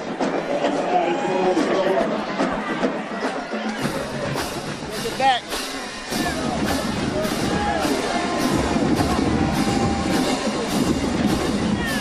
McFadden again on the carry. Remember the 1AA playoffs as South Carolina State is trying to get there. They get underway November 26th, the Saturday after Thanksgiving, with the first round. The second round, or quarterfinals, will be played December 3rd. The semis, December 9th and the 10th. And the championship, December 16th. That'll be in Chattanooga, Tennessee. And that's what South Carolina State's playing for tonight. A chance to not only get to the playoffs, but a chance to get to the championship. And this pass goes incomplete. And we've got a minute here. Maybe we can take a look. Well, we'll look at it once we come back. We'll look at it a little later on once they change possession. But, I mean, it's so important that these teams, continue to show well, especially those teams that are on the bubble right now. Yeah, and I mean, anybody's never really taken the time to follow the 1AA playoffs. Follow it for you. I guarantee you'll wish that the major schools did it, especially a year like this year. You got so many good teams that can go out there and win the whole thing. You could say they're the best team in the country. But the one thing about the Division 1AA level, at the end of the season, there's no doubt who the number 1 team is. There's no question about it, and it's all the guesswork's taking out. I think maybe some people think if there's any fallacy, and I know that's one of Buddy Pugh's arguments in the system, in the way it works, is the fact they have what they call the Gridiron Power Index. Now you have Hampton, who's ranked number 2, but they're ranked 13th in the GPI, and then you have South Carolina State that's ranked 17th in the nation in 1AA, is 31st in the GPI. And then you have teams ahead of them that's in the GPI with 5 losses, like Portland State. You have a number of teams with 4 losses, like Illinois State and UC Davis. I mean, it's not unlike in the NCAA tournament. You know, they call it the quality of schedule and the strength of schedule, and they do that for ranking the teams in the BCS. And, you know, basically your conference that you're in can negatively affect you if you don't have a strong conference. And that's one of the things hurting South Carolina State this year, and as well as Hampton. But, I say this, and I've seen them for a while. Hampton can play with anybody. Yeah. They certainly can, and let's look at the ESPN USA Today top 10 1AA. New Hampshire is 8-1. You got Hampton, who is 9-0, the only unbeaten team in the nation in 1AA. Montana comes in at 7-2. Southern Illinois 7-2. UMass 7-2. Furman is 7-2. Now Appalachian State, I said they're legitimate 6-3. They lost to Kansas, Furman, and LSU. Texas State is 7-2. They're out of the Southland Conference. They lost to Texas A&M. They lost to Nichols. Coastal Carolina, their only loss was to Appalachian State. They don't get an automatic bid. They're from the Big South Conference. And Montana State, 6-3 out of the Big Sky, lost to Oklahoma State, Portland State, and Cal Poly. Of that list there that you saw, normally in 1AA you get a lot of teams that have won championships before that are always ranked in the top 4 or 5. Any of the teams that have won championships in that list were all in the middle of the pack. We're talking Appalachian State, we're talking Montana's won it before. They're all in the middle of the pack. The top 2 or 3 teams have never won the championship before, so it's anybody's race to win. It certainly is. Anybody's race is right, Jay. And we talked about the that team New Hampshire. They're representing the Atlantic 10. In that top 10 that we just saw, there are 2 teams from the Atlantic 10, New Hampshire and UMass. You have Southern Conference with Furman and Appalachian State, Texas State from the Southland Conference, and the Big Sky. They have. If you look at the top 20, they have a couple teams. Here's McFadden again going around the right side, and he's inside the 35 to about the 29-yard line. Talk about that Big Sky Conference. For them, seeding is everything. Mm-hmm. They need home games because, if they can get somebody at home and host people, that's a long way to travel from the East Coast, because most of the teams are in the East Coast or in the South or the Northeast, and you got to go out there to Montana, and it can be a tough place to play. And home field already means everything, and if they have to go on the road, throwing the football as much as they do, you don't know what the weather's going to bring. In Montana, if they have to go to New Hampshire when there's snow on the ground, you might as well just take that passing game and leave it on the plane with you. Yeah. Then you have your Gateway Conference that has Southern Illinois. You have Northern Iowa. You have Western Kentucky, all very good teams. So, I mean, it's going to be tough. And I would hate to be the person sitting on that selection committee. I'll tell you that. That's like when they're getting ready to do the March Madness. And they got 64 teams. These folks got to take it down to 16 and really only 8 at-large spots that we talked about.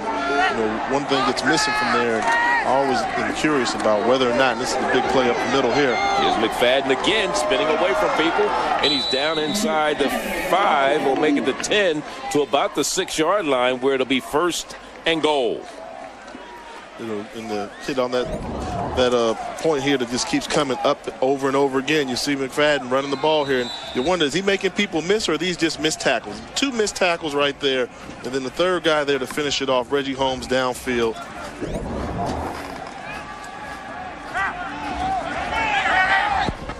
Over 100 yards today from Mr. McFadden, 117. So we've had 2 100-yard rushers in this ball game. Deshaun Baker, 102 with 4 touchdowns. McFadden has 117 with 2 touchdowns, and there's a chance that he could make it 3. So, the running backs, they put up some very impressive numbers. 609 yards all total, 313 yards rushing, and ESPN Game Plan features 15-plus college football games each week. So if you can't be at the big game, you can't find it on the game you want to watch this Saturday, there's a good chance you will find it on ESPN's Game Plan. Don't miss the games you really want to see. And we have some marquee games coming your way this weekend. Top-ranked Southern Cal takes on Cal. Kansas goes against second-ranked Texas, and third-ranked Miami will meet Wake Forest. It's ESPN Game Plan, available on TV and online. To order, call your pay-per-view provider or go into ESPN.com, keyword Game Plan. If you don't have Game Plan, you need to get it just for Reggie Bush alone out there at USC. I mean, if you can watch him every week, why wouldn't you follow that guy?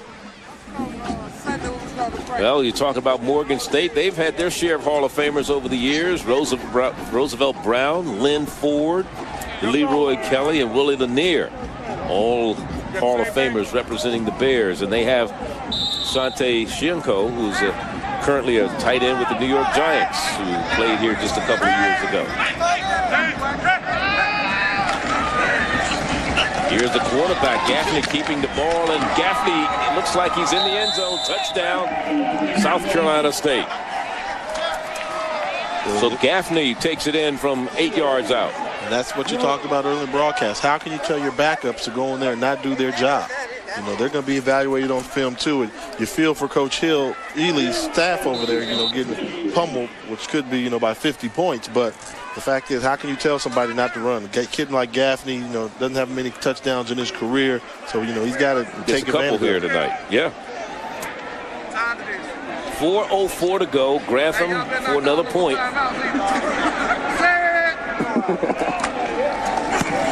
It's up. It's good.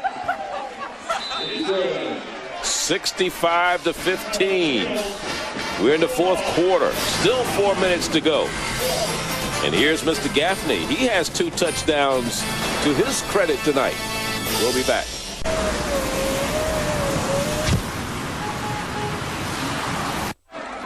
Donald Hill-Ely, 65-15, a 50-point game.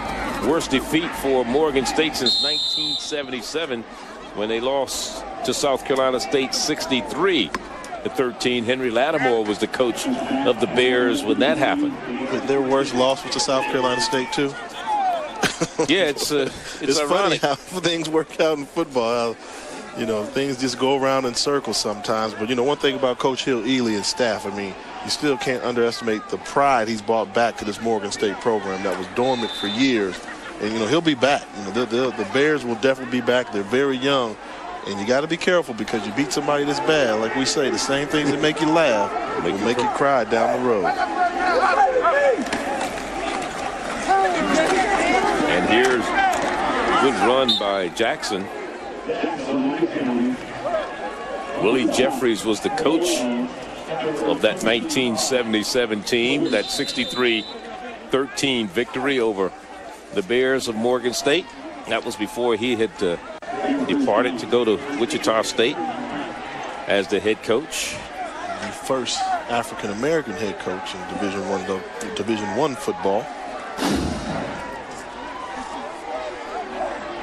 9 touchdowns and a field goal been scored in this ball game by South Carolina State, and this pass is batted down. But you wonder when you look here and you're seeing who's going to happen. Just guys just up in his face, and you got 2 guys in the line of vision for that throw there. So where's the blocking and the protection up front? My biggest thing with the 1AA playoffs, I would have loved to have seen what some of those great Grambling teams would have done had there been a playoff format back then. Although Black College hasn't won one since 1978 when it was Florida A&M. The first one. They won the inaugural 1AA championship. That just solidifies the point that I'm sure Eddie Robinson would have won a couple of those in his prime. And the ball goes on the ground, and finally Selby picks it up, running for his life now. Finally gets the pass off on the near sideline, and it's complete. What a play. One of his receivers on this sideline, and that again is Jay Wilson coming up with another reception, his 7th of the day. Yeah, what a play by Selby. One thing about it, when you see quarterbacks making plays like this late, you earn the respect of the rest of the teams in conference. He's clearly running all the way to his side, manages to get the ball out there to Jay Wilson.